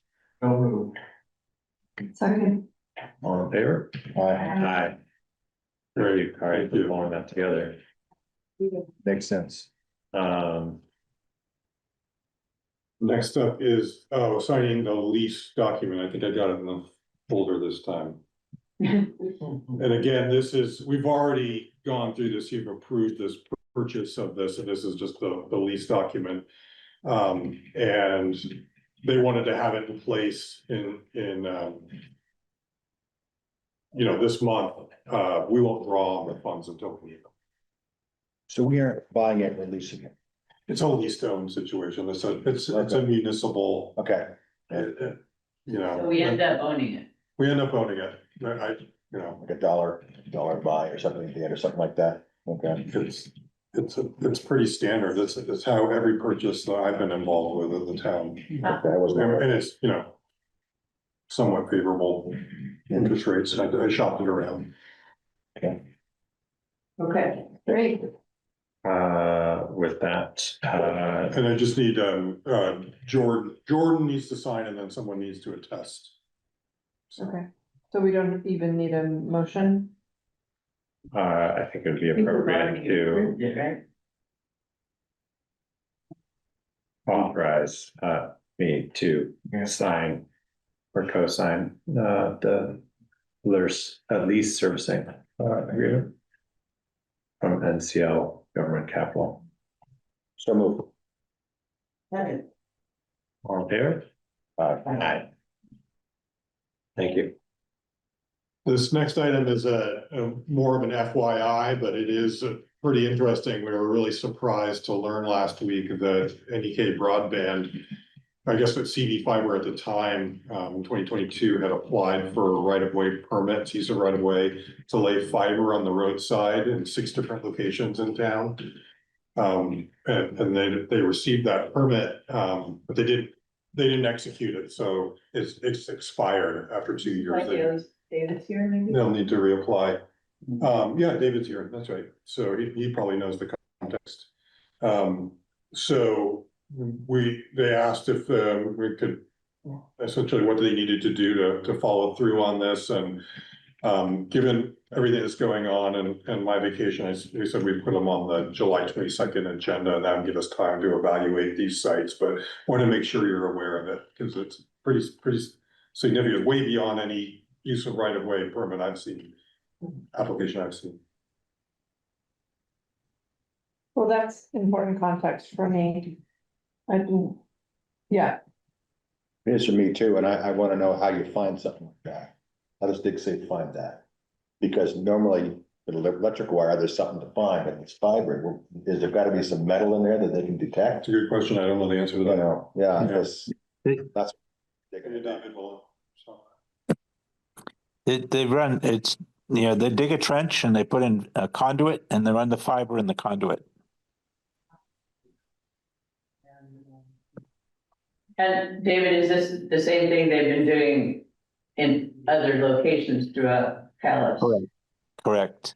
I mean, the major one, I think they may have done one other project in Calais, which was they ran the fiber from Worcester to Calais underground. It required the road crew to make sure it was done right. Yeah. And I mean, the other one was right there in Kent's Corner, where there's 2 culverts were being dealt with, and they had to run the fiber independent of the culverts. Some of these turn into some pretty interesting projects for the town to have to review. And I do advise the town to review them carefully when they come in. I'm not sure what 6 permits were. Haven't been involved with all 6. I don't remember them. I made the map for every one of them, but now I'd have to go back and look at where they were. And there may be more coming in the next 2 years, actually, to tell you the truth.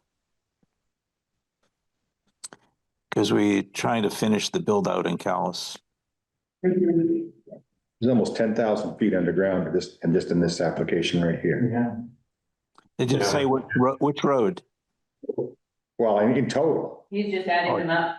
just very quickly, I mean. Yeah. Oh, one of them is Route 14 and going from Lightning Ridge to the village, and it's in conjunction with Green Mountain Power. Green Mountain Power is putting that whole stretch of Route 14 underground. And CV Fiber will be putting in a conduit with the electric conduit. Wow. I don't see that one on here. That's a state obligation. So this is just being, we're looking at just kind of this is a renewed request or just kind of a reiteration of what was previously submitted. Yep. And And approved and then expired. And approved and then expired.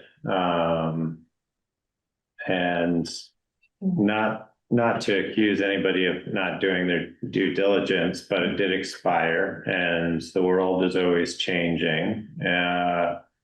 David, we ran out of money. Yeah. So, I mean, given the scope of the project, would it be inappropriate to ask somebody to come and speak to these? Since it's a new select board, yeah. I mean, I think the questions about how do we find it, how do we document it? What kind of notice are we gonna have when it starts? Get somebody to look at it? I mean, there was a map for each segment that was submitted to get the permit. I don't have that material. You guys should have that material someplace. Yeah, we do. We're looking at it, and I think that the representations on those maps are pretty detailed, but just technically better understanding how the work is going to be performed, why in these segments, and I don't know. I guess one of my questions is, well, originally I was looking at one. I thought there was going to be a need to bury some in Duger Brook in a segment where I think that they just did some burying of electrical primary like last year, and so even if I'm not using that one as an example, but like if this is an area. If these are areas where WEC might be wanting to come in later and also bury primary, I don't know, it just seems like there's kind of a need to be consistent about the techniques that are being used and how they're being marked or documented. And typically these projects were where there is no telephone poles. And so they had to go underground. But I have to go back and revisit this. I only noticed that this was on your agenda at the last minute. So I'm sorry about not having more preparation and not having our operations manager present this information. Well, this is a heads up, correct? Yeah. We are going to take it up again, David, in a future meeting. Okay. Am I? Yeah, we invite, I don't know if they responded, we invited July 22nd to. Okay, great. 15 this section. 27, right? Okay, great. 7th? I believe so. The second meeting in July. The second meeting in July. All right, thanks. Well, thanks, David. Thanks for joining the conversation and help coordinating. Since I am on the phone with you, I should give you the update. The plan is to finish all of Calais in the next 2 years. Wow. And I mean, 70% of the town, more than 70% of the town is done now. And the reason that this part of town that is getting done already has cable. So it's sort of going to be an interesting competition between NEKCV and Comcast as to whether people are unhappy with Comcast or not.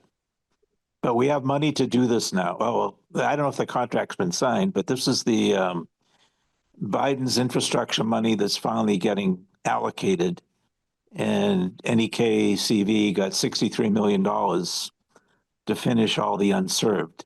And the justification for going down 14 is to get the stragglers that Comcast never went to. So we actually are getting money to get to them, which means overbuilding Comcast.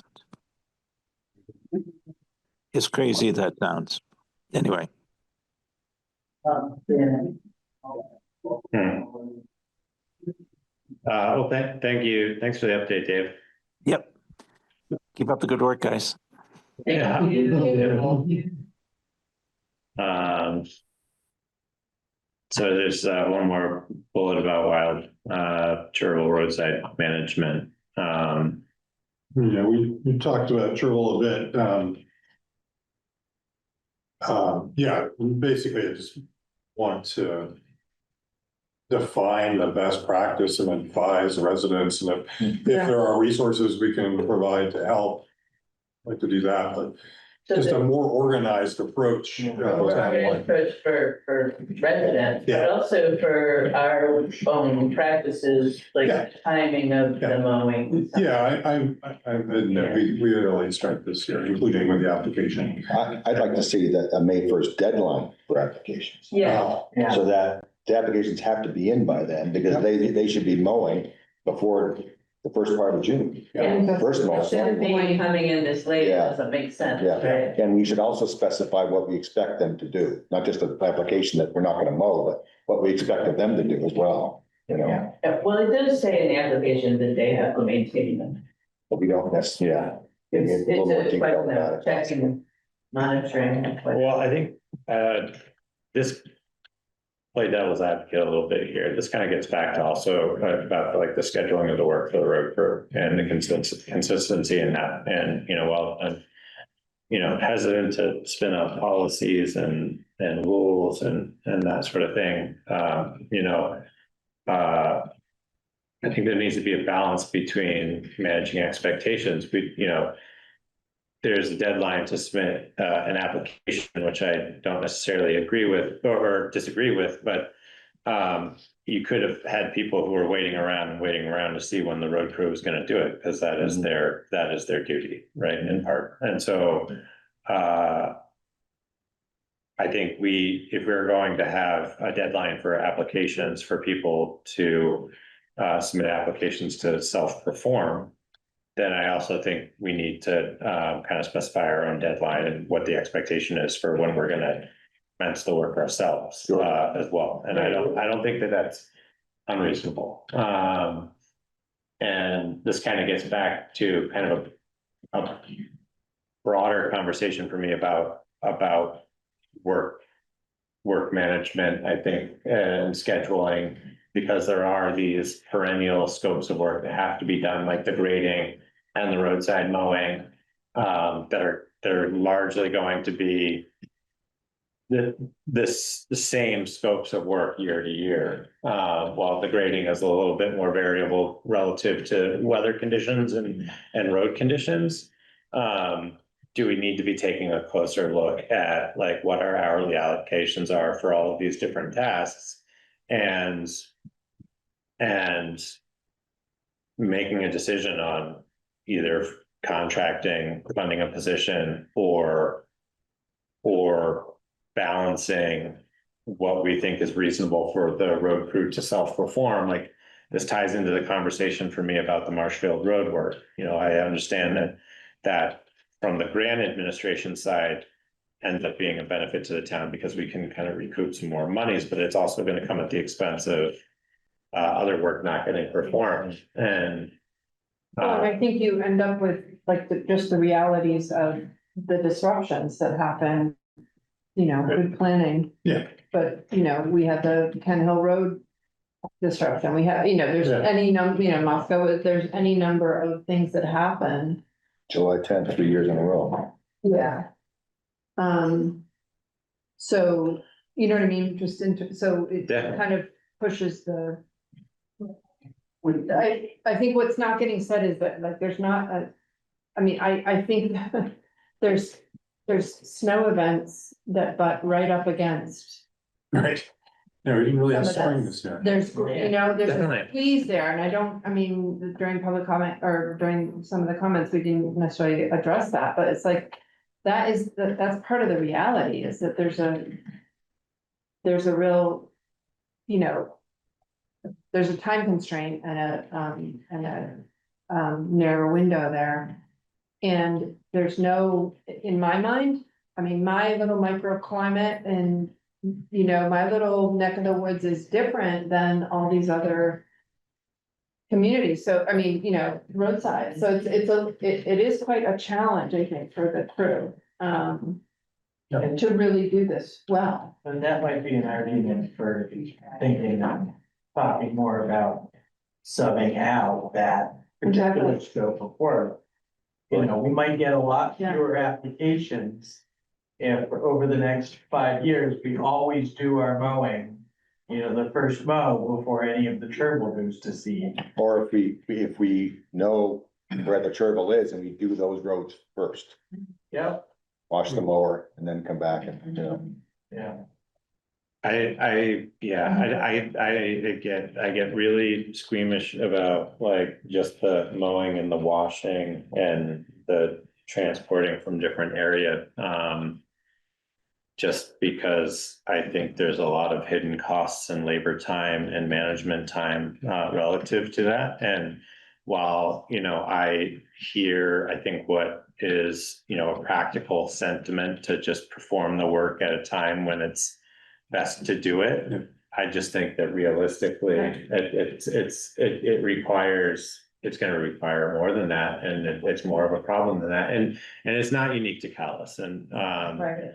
and but I do think to a certain extent, then, you know, there's, yeah, I think we kind of look at, you can weigh in here too, Bill, for sure, relative to your experience, but like we treat all the roadside mowing as if it's the same. And, you know, I will admit that I came into this as this year has kind of progressed, not just in Calais, but everywhere else. I'm like, when is anybody going to get out and start mowing the lawn? Like the heavier and thicker stuff gets, the fewer things that you can see and the more things you're going to hit. And like, and the harder that is on equipment, et cetera, it's just like this compounding layer of impacts. And so like, it'd be interesting to have a conversation with John and Kari and anybody else in the road crew who wants to like participate in it, but like, what is realistic? Like, do we need to be talking about like identifying what the grassy segments are? Are we going to mow that? Like, I'll admit that if we're talking about Robinson Cemetery Road, like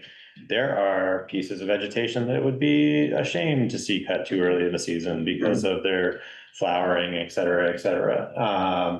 But, you know, I do think, and I think we're gonna run into that literally everywhere. Like people are gonna feel like their roads that they have an interest in seeing maintained in a particular way. And I think that then opens the door for, I think, a genuine conversation with property owners taking a more active role in kind of managing their segments and balancing that with what the town's obligations are. But like, I don't think personally, like we've demonstrated a great way of managing that conversation as a community, right?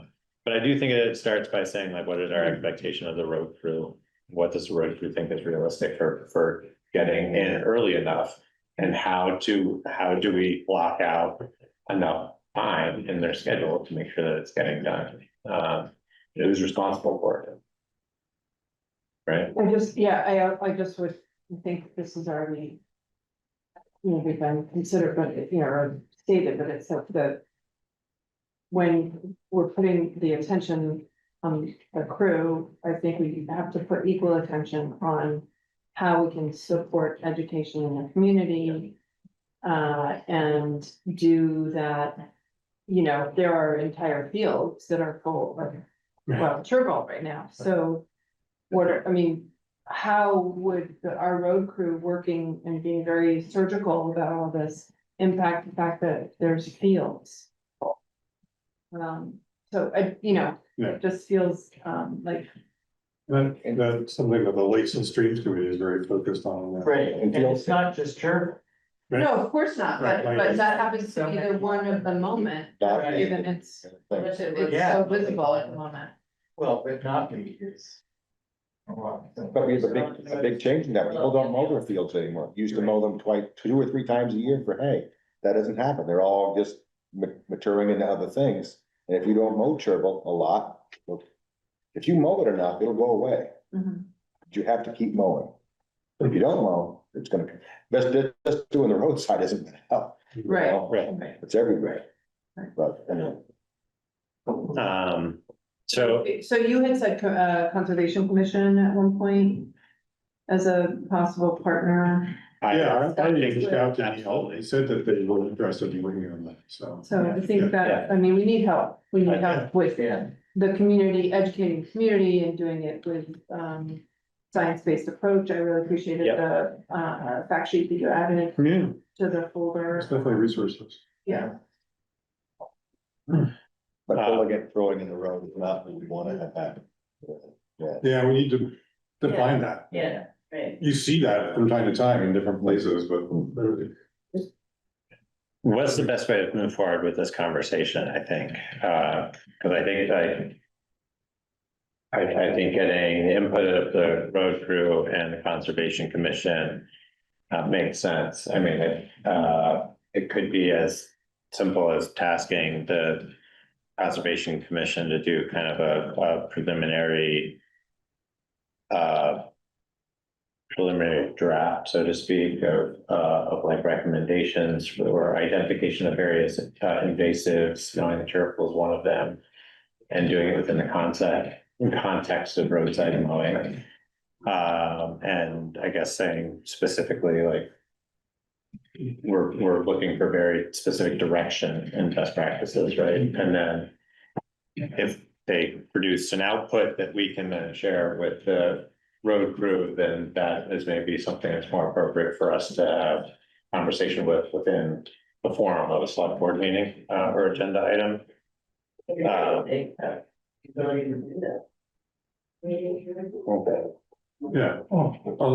So it's only been a couple of weeks since spoke with Neil, but give him a chance to meet it once or twice and then have him in, I think, if they're ready to talk to us. Okay. Also, really, dispersal.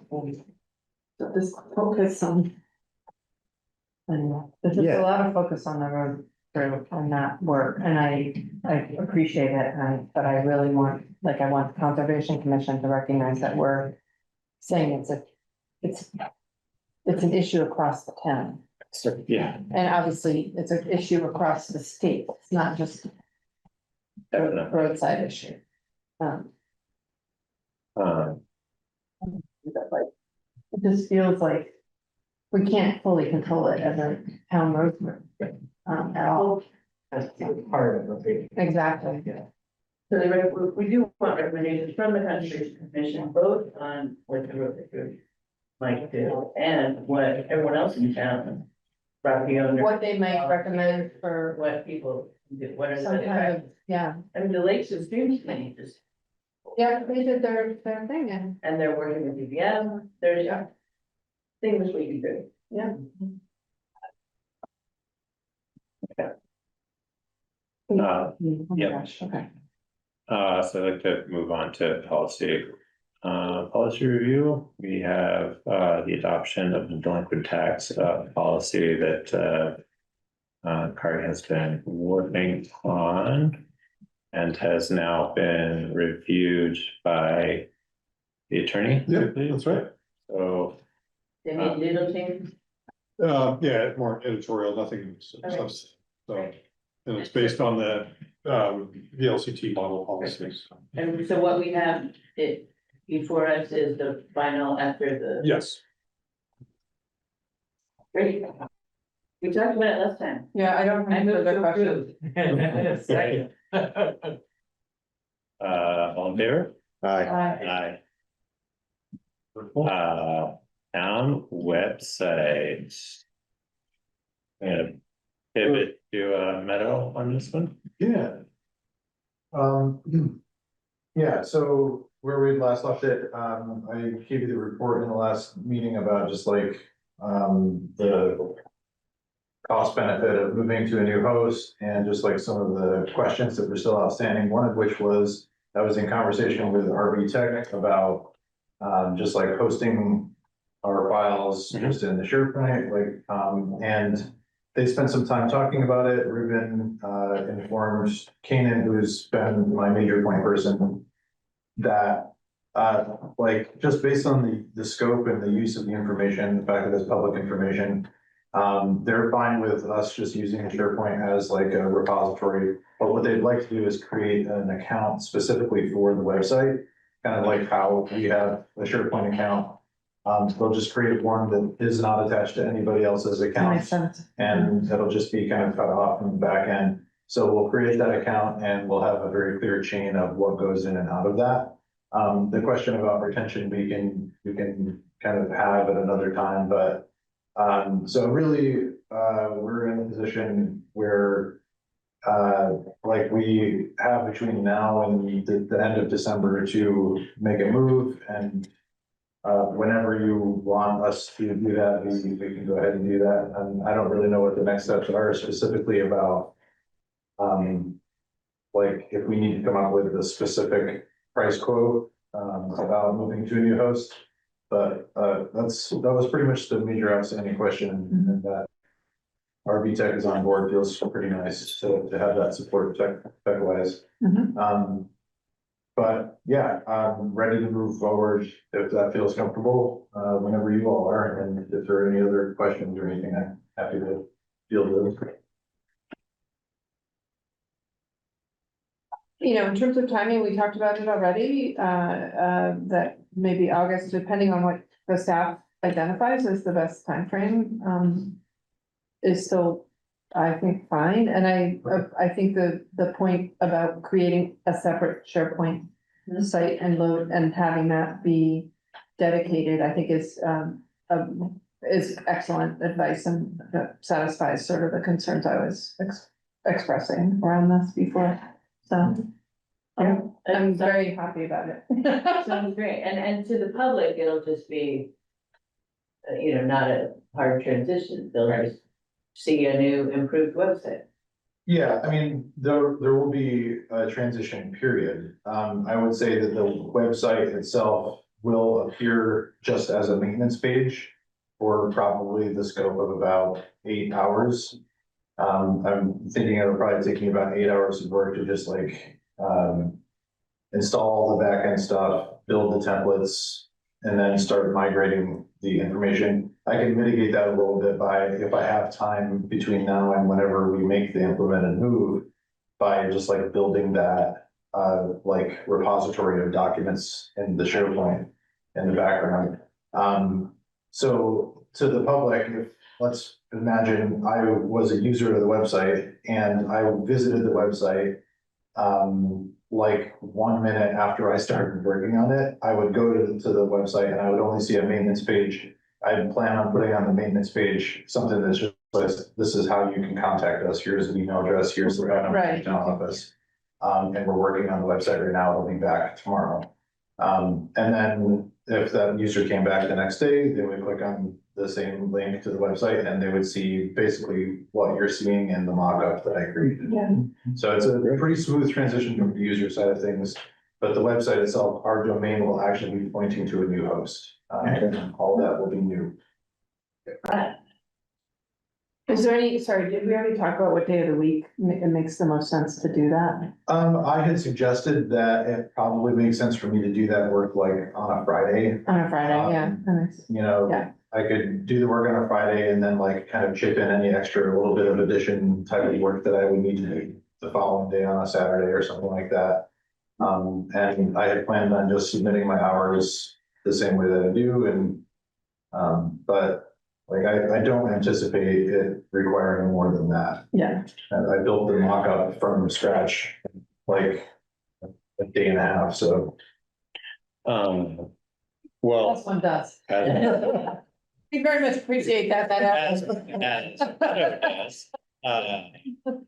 Well, kind of to that end a little bit. I mean, I think that there's kind of general consensus that this is a really valuable step forward and good work to be done. And I personally think that it makes sense to, I guess, authorize or empower you to use your discretion in starting to apply or commit some of your time or an extra bit of your time to doing some of that advanced legwork. So maybe it's not so much of a pile of work at kind of the designated time. I think that like as a resource, the website is significant enough that it warrants like that kind of prioritization.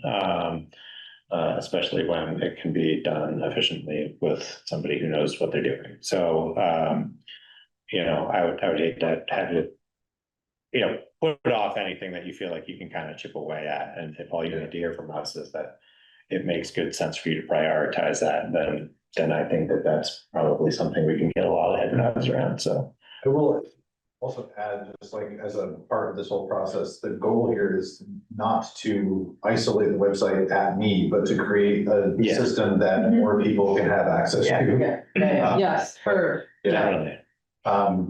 Especially because of the current web host being so isolating about like making any micro changes. Yeah. Yes. No, I totally agree. But like that being said, I'm gonna try to chip away with whatever time in the office I do have, but because my position is part-time, like this will be me adding on like 8 to 12 hours of my normal stuff when that transition happens, if that feels okay. Mhm.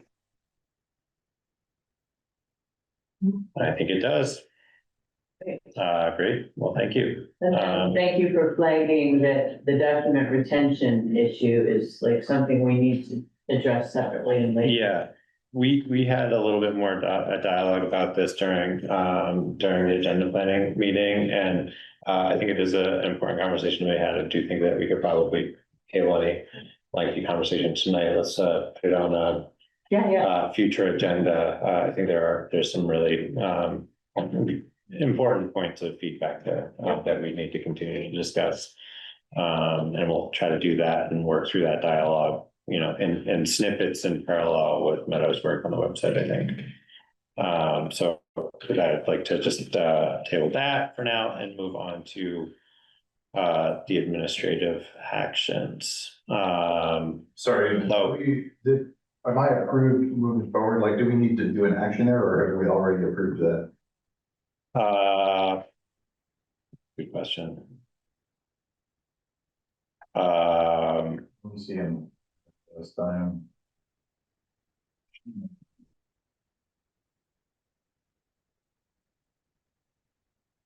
No, I guess if we, yeah.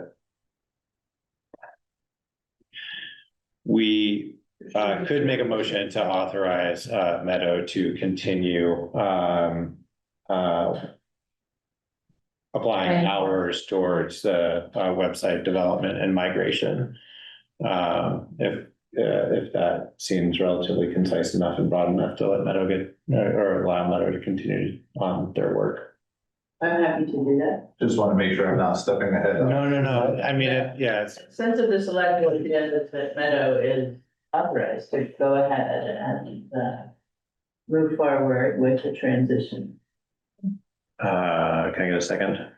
Second. All in favor? Aye. Thank you. Thank you, everybody. Yeah.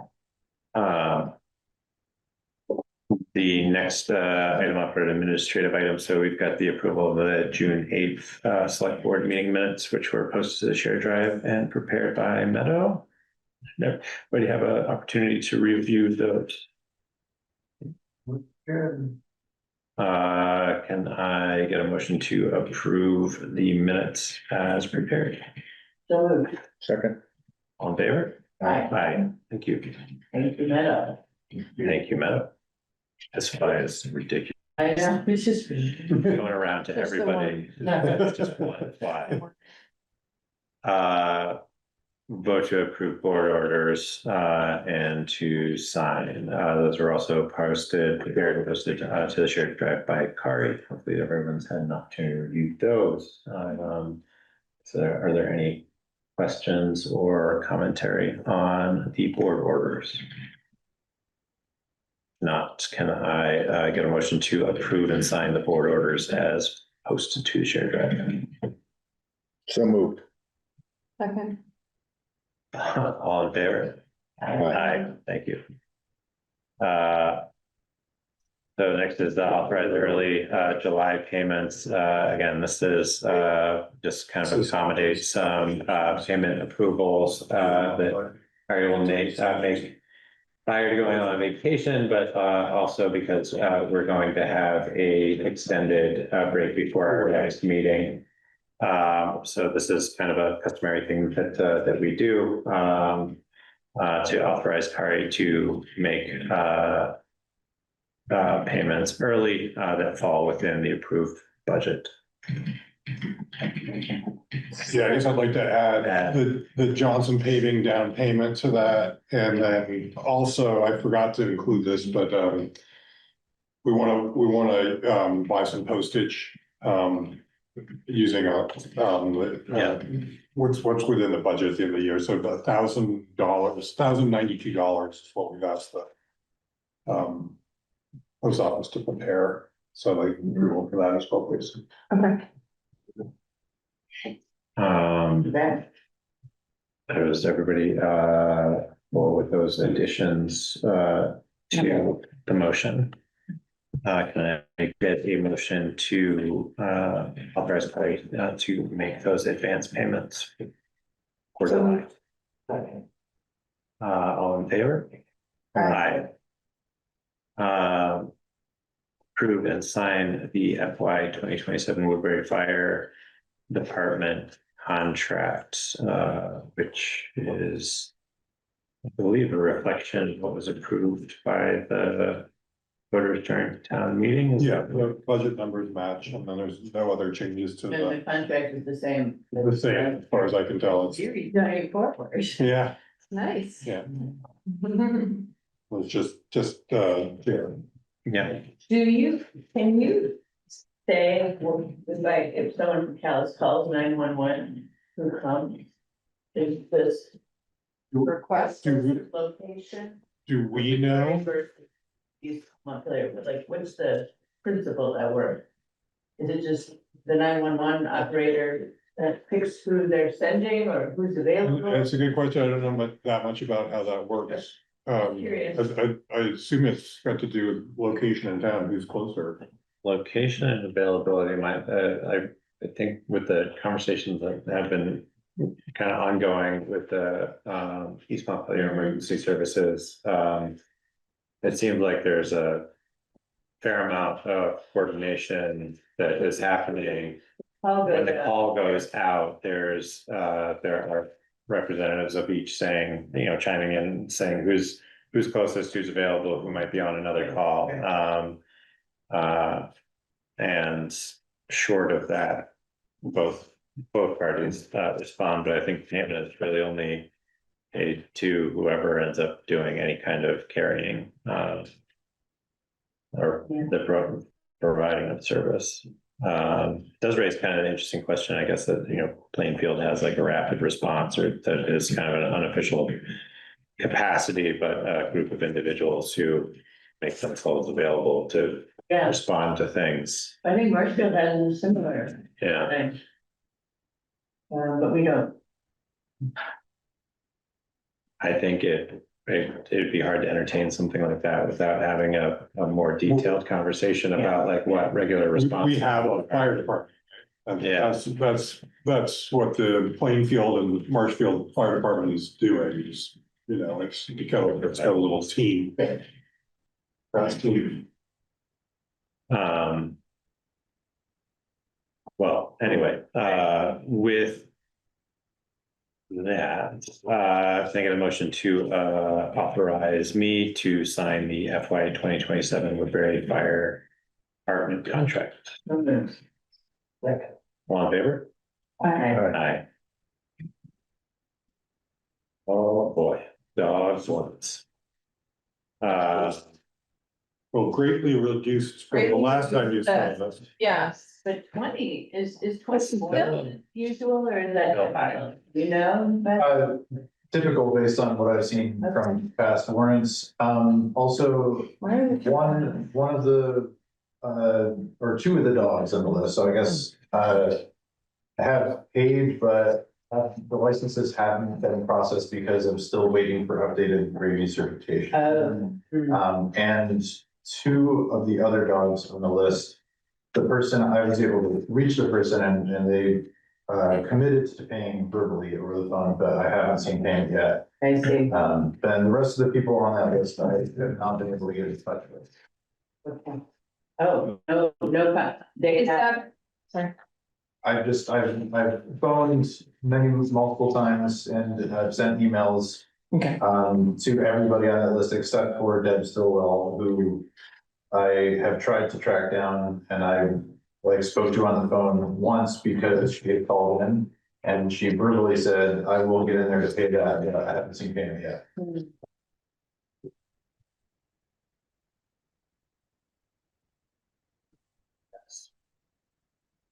and remind me what the consequences are of not having done this? Well, it's $100 fine is what our Right. officer can issue, but also our animal control officer is charged with the power to impound all of these dogs. Right, which is I don't think. what that's- we. which is not our goal. Yeah, not at all. That's a lot. So that would be a question for Buffy, since I'm new to this. I think this gives her a little more leverage, Yeah. you know. It gives her, and this is what we routinely do. Yeah, this is an annual. We give her exercise.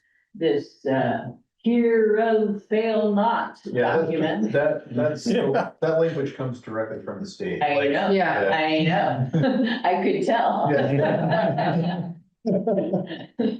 And then Buffy is able to persuade people a little more effectively.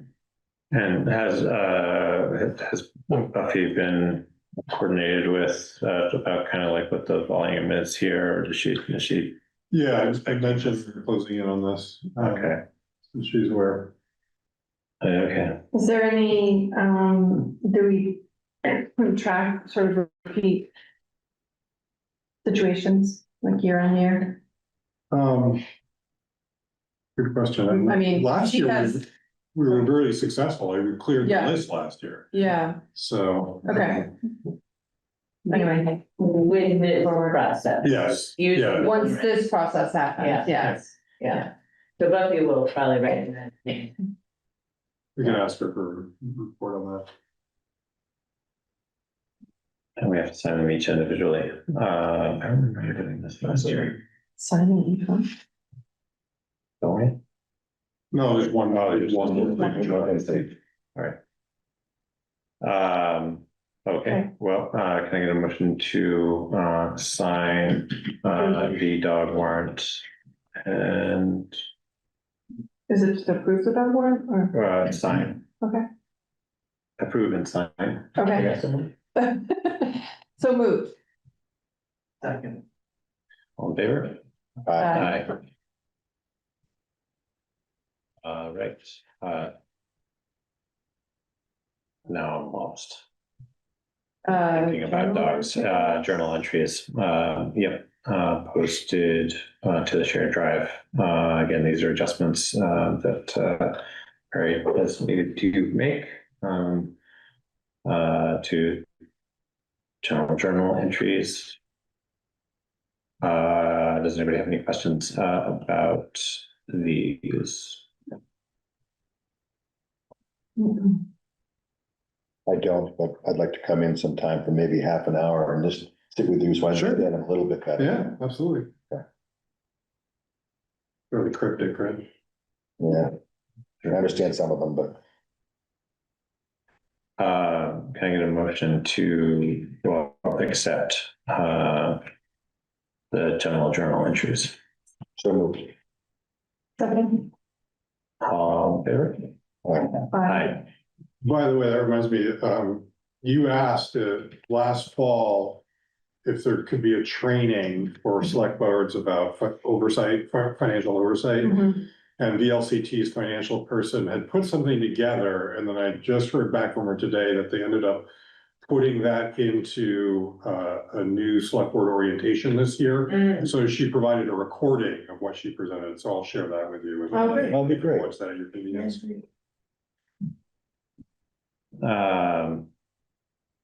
And we just need to sign the procurement policy, so I don't, we've already approved that, right? So. Yeah, that was last time. Yeah, just circulate that for signature. And that will bring us to reports. And we have the housing committee on for reports, but we haven't formed that, and there's been some kind of dialogue around continuing to workshop the list of potential appointees a little bit. And I think that's probably a fair representation of the status of that. So probably can table getting into too much detail on that, other than we're just kind of continuing to try. Open to any suggestions people have to round out that group, especially for The, women, yeah, younger folks. the list you included, they've all agreed to. We have 4 people that have agreed, yeah. So we'll keep coordinating on that. East Montpelier Fire Department.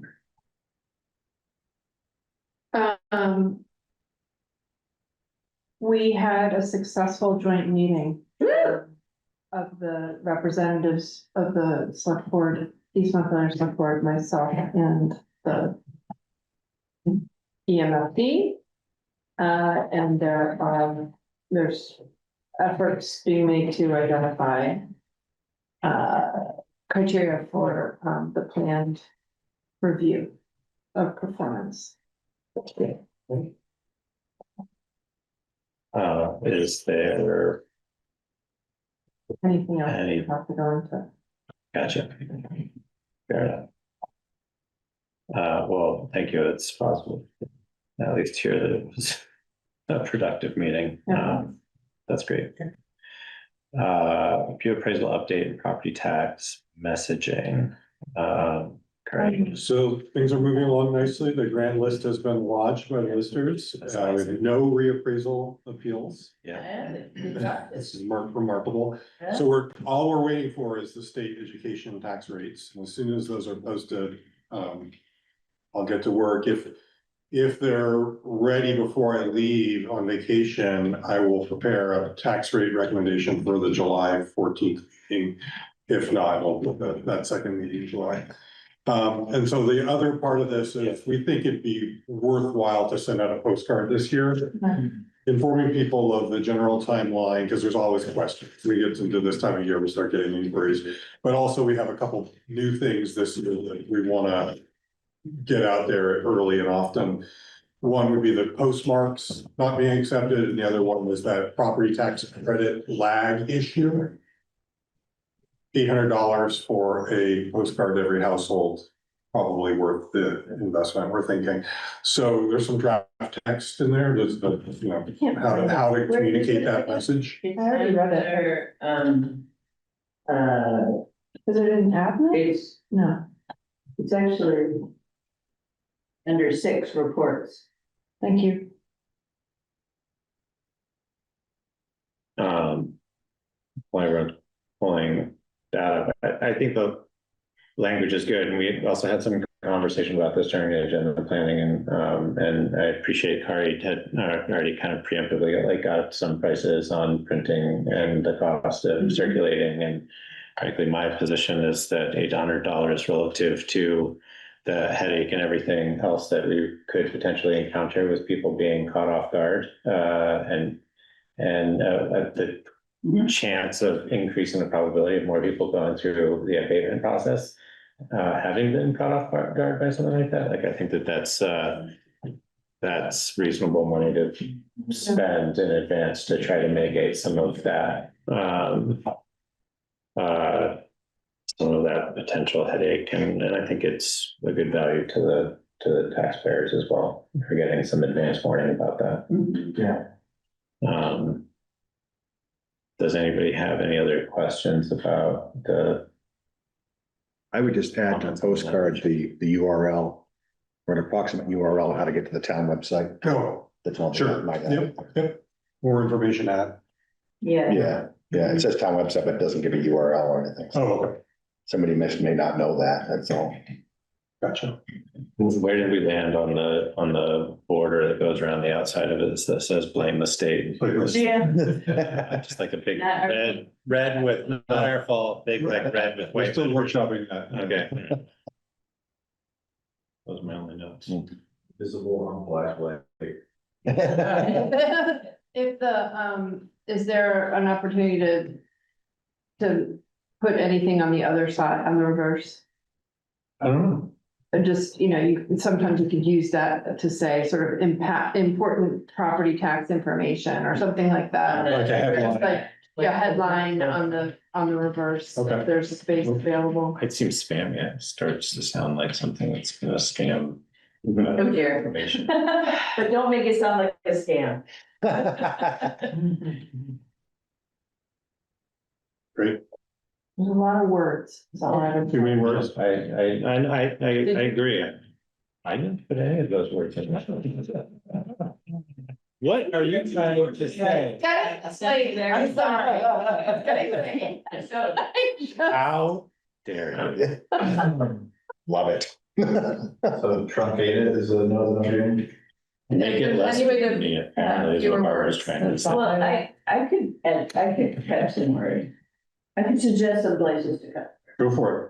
Well, I think we could just say, I love greetings from the Calais town office. I would like to make it a little breezy and friendly, and I would just say, we're mailing tax bills out the first week of August. Okay.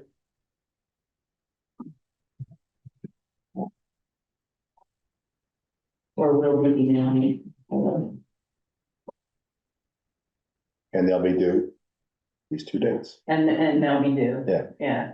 For more information, see the town website. I kind of don't like calling out that we're putting copies of everybody's tax bills on the website, but you can put the URL or more. I just need for more information, see the town's website.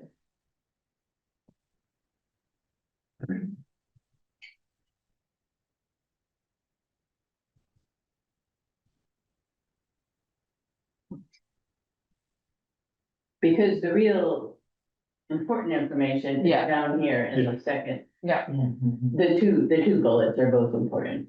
Yeah. So friendly reminder. Well, I think it is new, right? Yes. Yeah, These things- goes to a town meeting, No, all payments must be received by the treasurer. at the town office yes, I was gonna make that substitute correctly. What's that? So I think if we just flip them, so as voted at town meeting, all payments must be received by the treasurer at the town office by 4:00 PM on the due date. Yeah. We will no longer accept. Got it. We no longer, yeah. We no longer.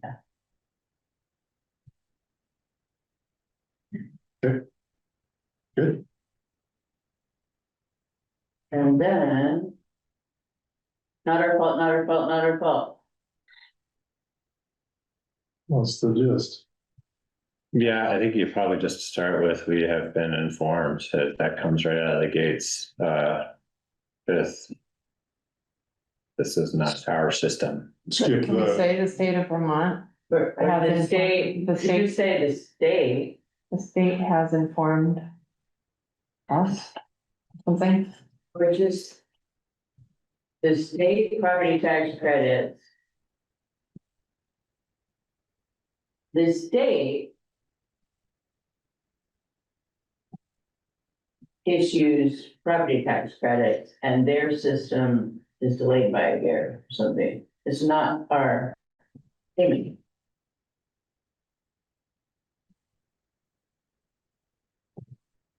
so there's, lose the first sentence of, about, I think, Replay that. and I think that, I like the we have been informed, so I think you can probably leave that, and then, we have been informed the state will The state- issue 2026 state property tax credits The state informed us that they will be, base the 2026 property tax credit on 0.25 pre-appraised value. Got it.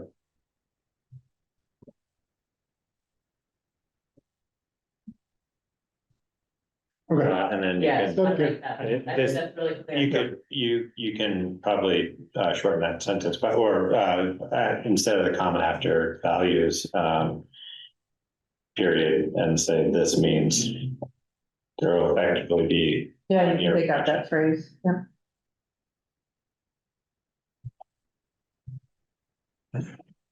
And I love the last sentence, it's a state level decision, so sorry. Stakes.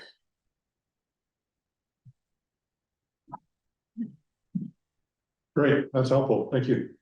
Yeah, thank you, That's that's a really smart idea. the first time I've ever done wordsmithing and, coordinating. You know, it's- Happy with it. Yeah, right.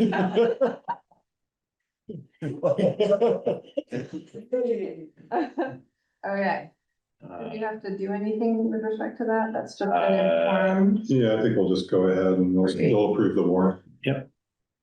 All right. Financial report, all right. Yeah, so we're getting very close to the end of the fiscal year based on this budget report. I think we're gonna be very close to having the general government surplus match the highway department deficit. We'll have basically a break even year, I think we'll end up. And that doesn't include the county road repaving where there was a decision to use fund balance. So I think we'll be in good shape, actually. Considering that, we did have a general fund balance of 566,000 at the end of May, so that's where we stand. And yeah, and that's it. Any questions? No, no. Yeah, how are we paying for Moscow Award? Yeah. But that's good, thank you. Both, False. balls and trolls. Take care. Town clerk. So you get on vacation. Season's on vacation, Yep. Excellent. We just received our primary election ballots today. And I started prepping absentee ballots, getting ready to send those out. And yeah, you see the dog warrant list, where we're at there. I've been doing more planning for thinking about archive projects in the vault. So Tegan and I are still in discussion about some directions we could go there. And there's been a couple of marriage certificates that I've processed, and I'm getting more familiar with those systems. So that's my assistant conflict report. Do you have the IBM Selectric that the marriage licenses used to be paired with?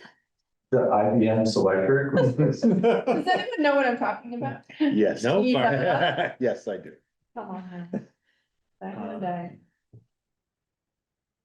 I now realize that I was married in Calais and don't know anything about where my marriage certificate is. Well, I can get you a copy in the office for $10. Perfect. That's fine. Go towards the bridge. I don't need to, yeah. Thank you, Meadow. And Kari, any other town? Yeah, I wanted to share three things. One is, I mentioned the grant and aid, we are approved to move forward on that. So that's Marshfield Road and Sun Loose is where we're gonna be working. We're also approved for a Better Roads grant to improve a section of Pekin Brook. Also sort of sediment control. And then we got the paving grant, but we did not receive the structures grant for the Stillbrook Bridge. I just asked about it today and they said, oh yeah, sorry, you didn't get that one. So we can apply again in the future, but Then I wanted to mention I'll be on vacation July 1st through 14th out west, so I should be reachable most of the time, but I do have a 3-day camping trip. John is also away the 4th through the 6th, and Toby is gonna be around. He's the assistant road commissioner, so if a decision needs to be made that the road crew needs help with, he's on call for that. And then the third thing I wanted to say is that we have a road crew member I just learned of this today, that he's preparing for paternity leave. He asked about paternity leave. He can of course have the time. He's wondering about getting paid, and he wanted to ask specifically, can he utilize sick time? And I reviewed, the contract is silent about how sick time is used. The personnel policy has 3 different categories for how, and I don't believe it applies to this situation. So he's asking, could there be some consideration for him in his case? How long does it work? He wasn't specific. My impression is any amount of time would be appreciated. And his alternatives would be to use vacation leave or unpaid leave, based on how I read our documents. Do we have no parental leave policy, We do not. paternity, anything? We do And not. it's not in the contract. It's not in the contract. Okay, well. Yeah, I know. Well, that was an omission. Okay. And Well, expending vacation time is usually a factor. I mean, you have a lot of experience with this, I'm guessing. I do. So what's your recommendation, friend? To me, you agree to a contract and you go with that. Yeah, And as soon as you start making exceptions, right. Yeah, and I would flag this for the next contract. Yes. I think so. Yeah. Is tough message, but Yep. it's really, I agree. I don't know, I mean, it's. Many of us have been there, and it'd be really it's nice to have the time off and. That's what vacation time is Yeah. for me. I mean, yeah, I'd like to have it too. So, I think you have your answer. okay. Thanks. Awesome. Definitely flag for future. Got it. When is the leave needed? Approximately September. Okay. Thanks.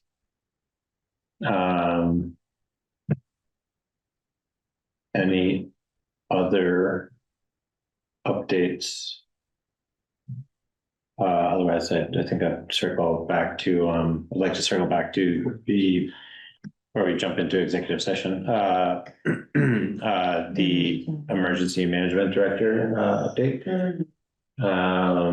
And part of that, is that, emergency management committee had a meeting last Thursday. And Kari Meadow and I attended. We weren't formally on the agenda, and unfortunately, James was not able to be present. But we did have a conversation with the other committee members who were present, including Jake and Nick Emlin, who has previously served in that role, about what kind of the duties and the obligations are of that role, kind of what the workload is understood to be for the committee, and have some dialogue around the potential for splitting some of the things that have historically all fallen onto the emergency management director, which I think makes it a pretty significant ask for new folks to step into that role and gain experience. I don't know that we decided on anything in particular, but I would say that I think it's fair to characterize it as a pretty productive conversation,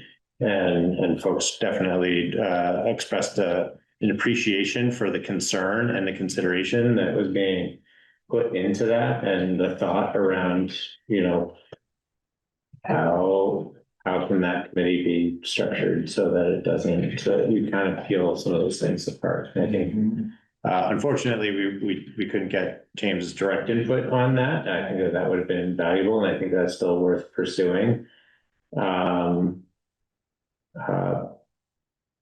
But it didn't sound like there was a formal need for the emergency management director to serve as the chair of that committee. So Nick specifically offered he would continue to facilitate the meetings.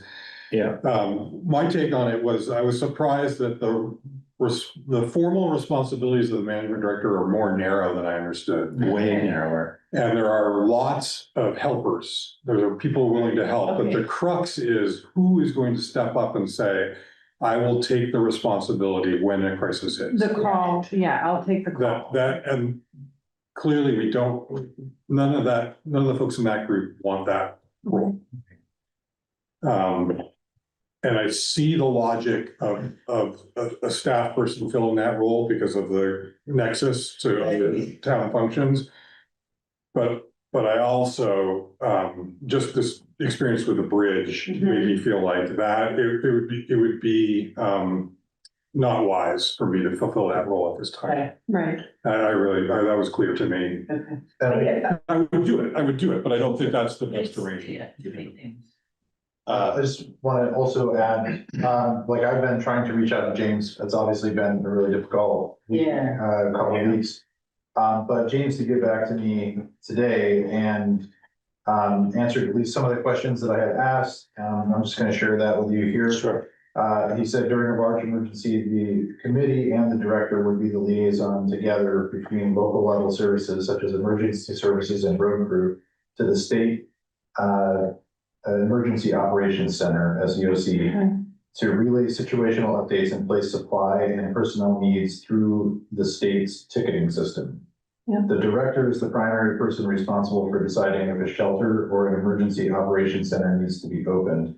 The director does not have to be the chair of the committee from my understanding, but historically it has been because it makes the most sense.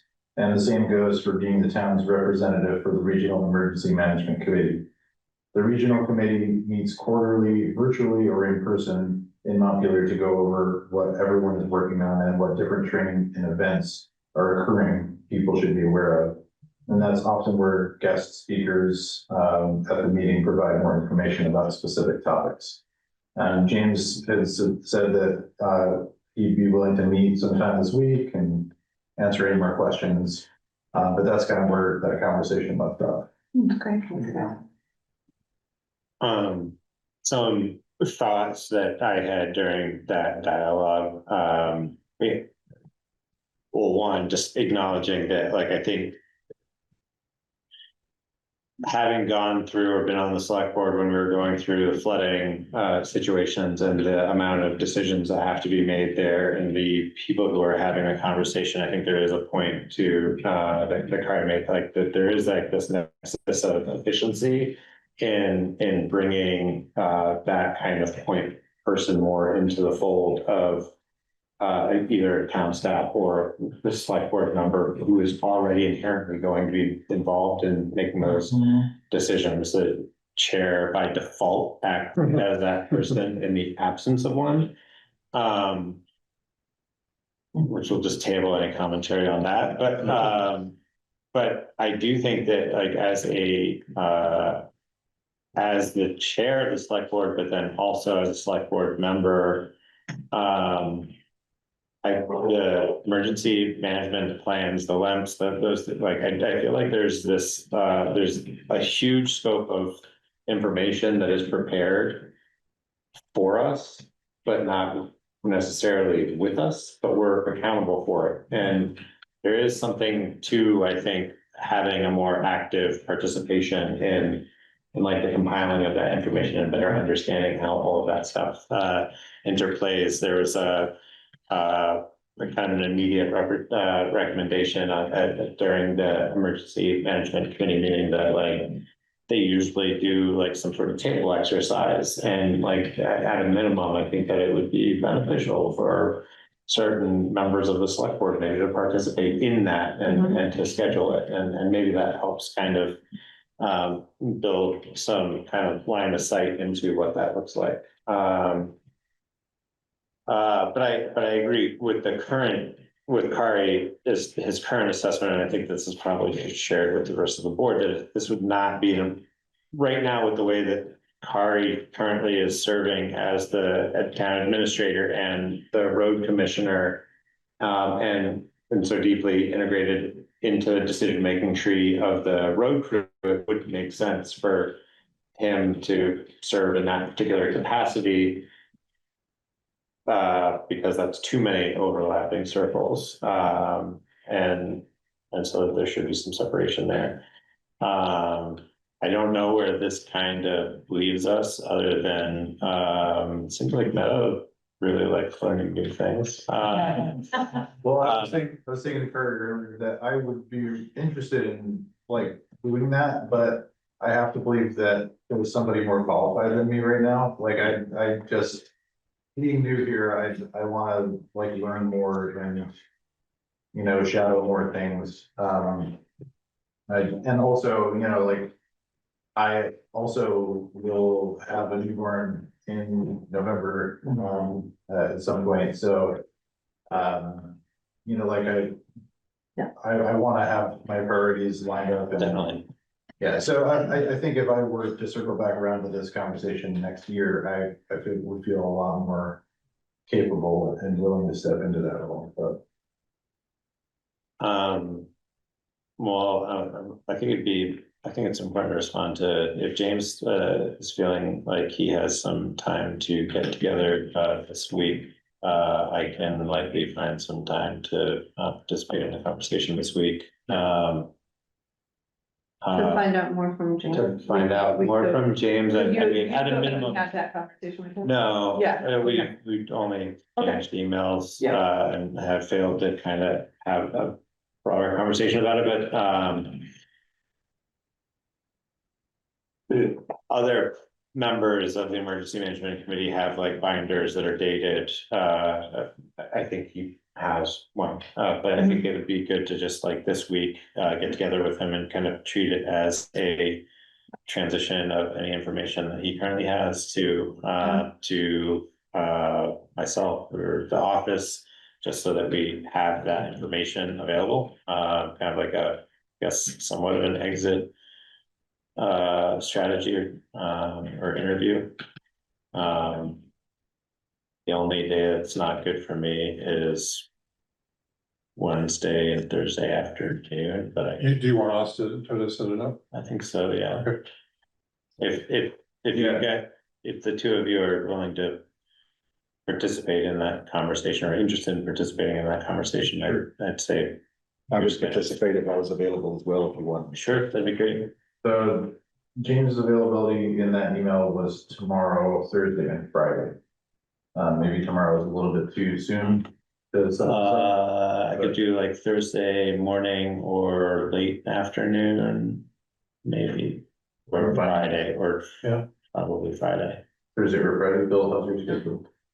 Thursday or Friday is fine for me. Okay, I'll reach out to James then. Okay. Bill, okay for you, Terry? Yeah. Thanks, Matt. Yeah. All right, well, the last agenda item is an executive session under 1BSA 1383 to conduct a employee performance evaluation. I don't suspect that we will have anything to report or actions to take immediately following, so I will welcome the dismissal or encourage the dismissal of Meadow and Orca, because we'll be adjourning immediately following. And with that, I'd like to entertain a motion to enter executive session under 1BSA 313A3 for the discussion of a performance evaluation, and invite far into that meeting. So moved. Second. Favor? Okay. Thanks.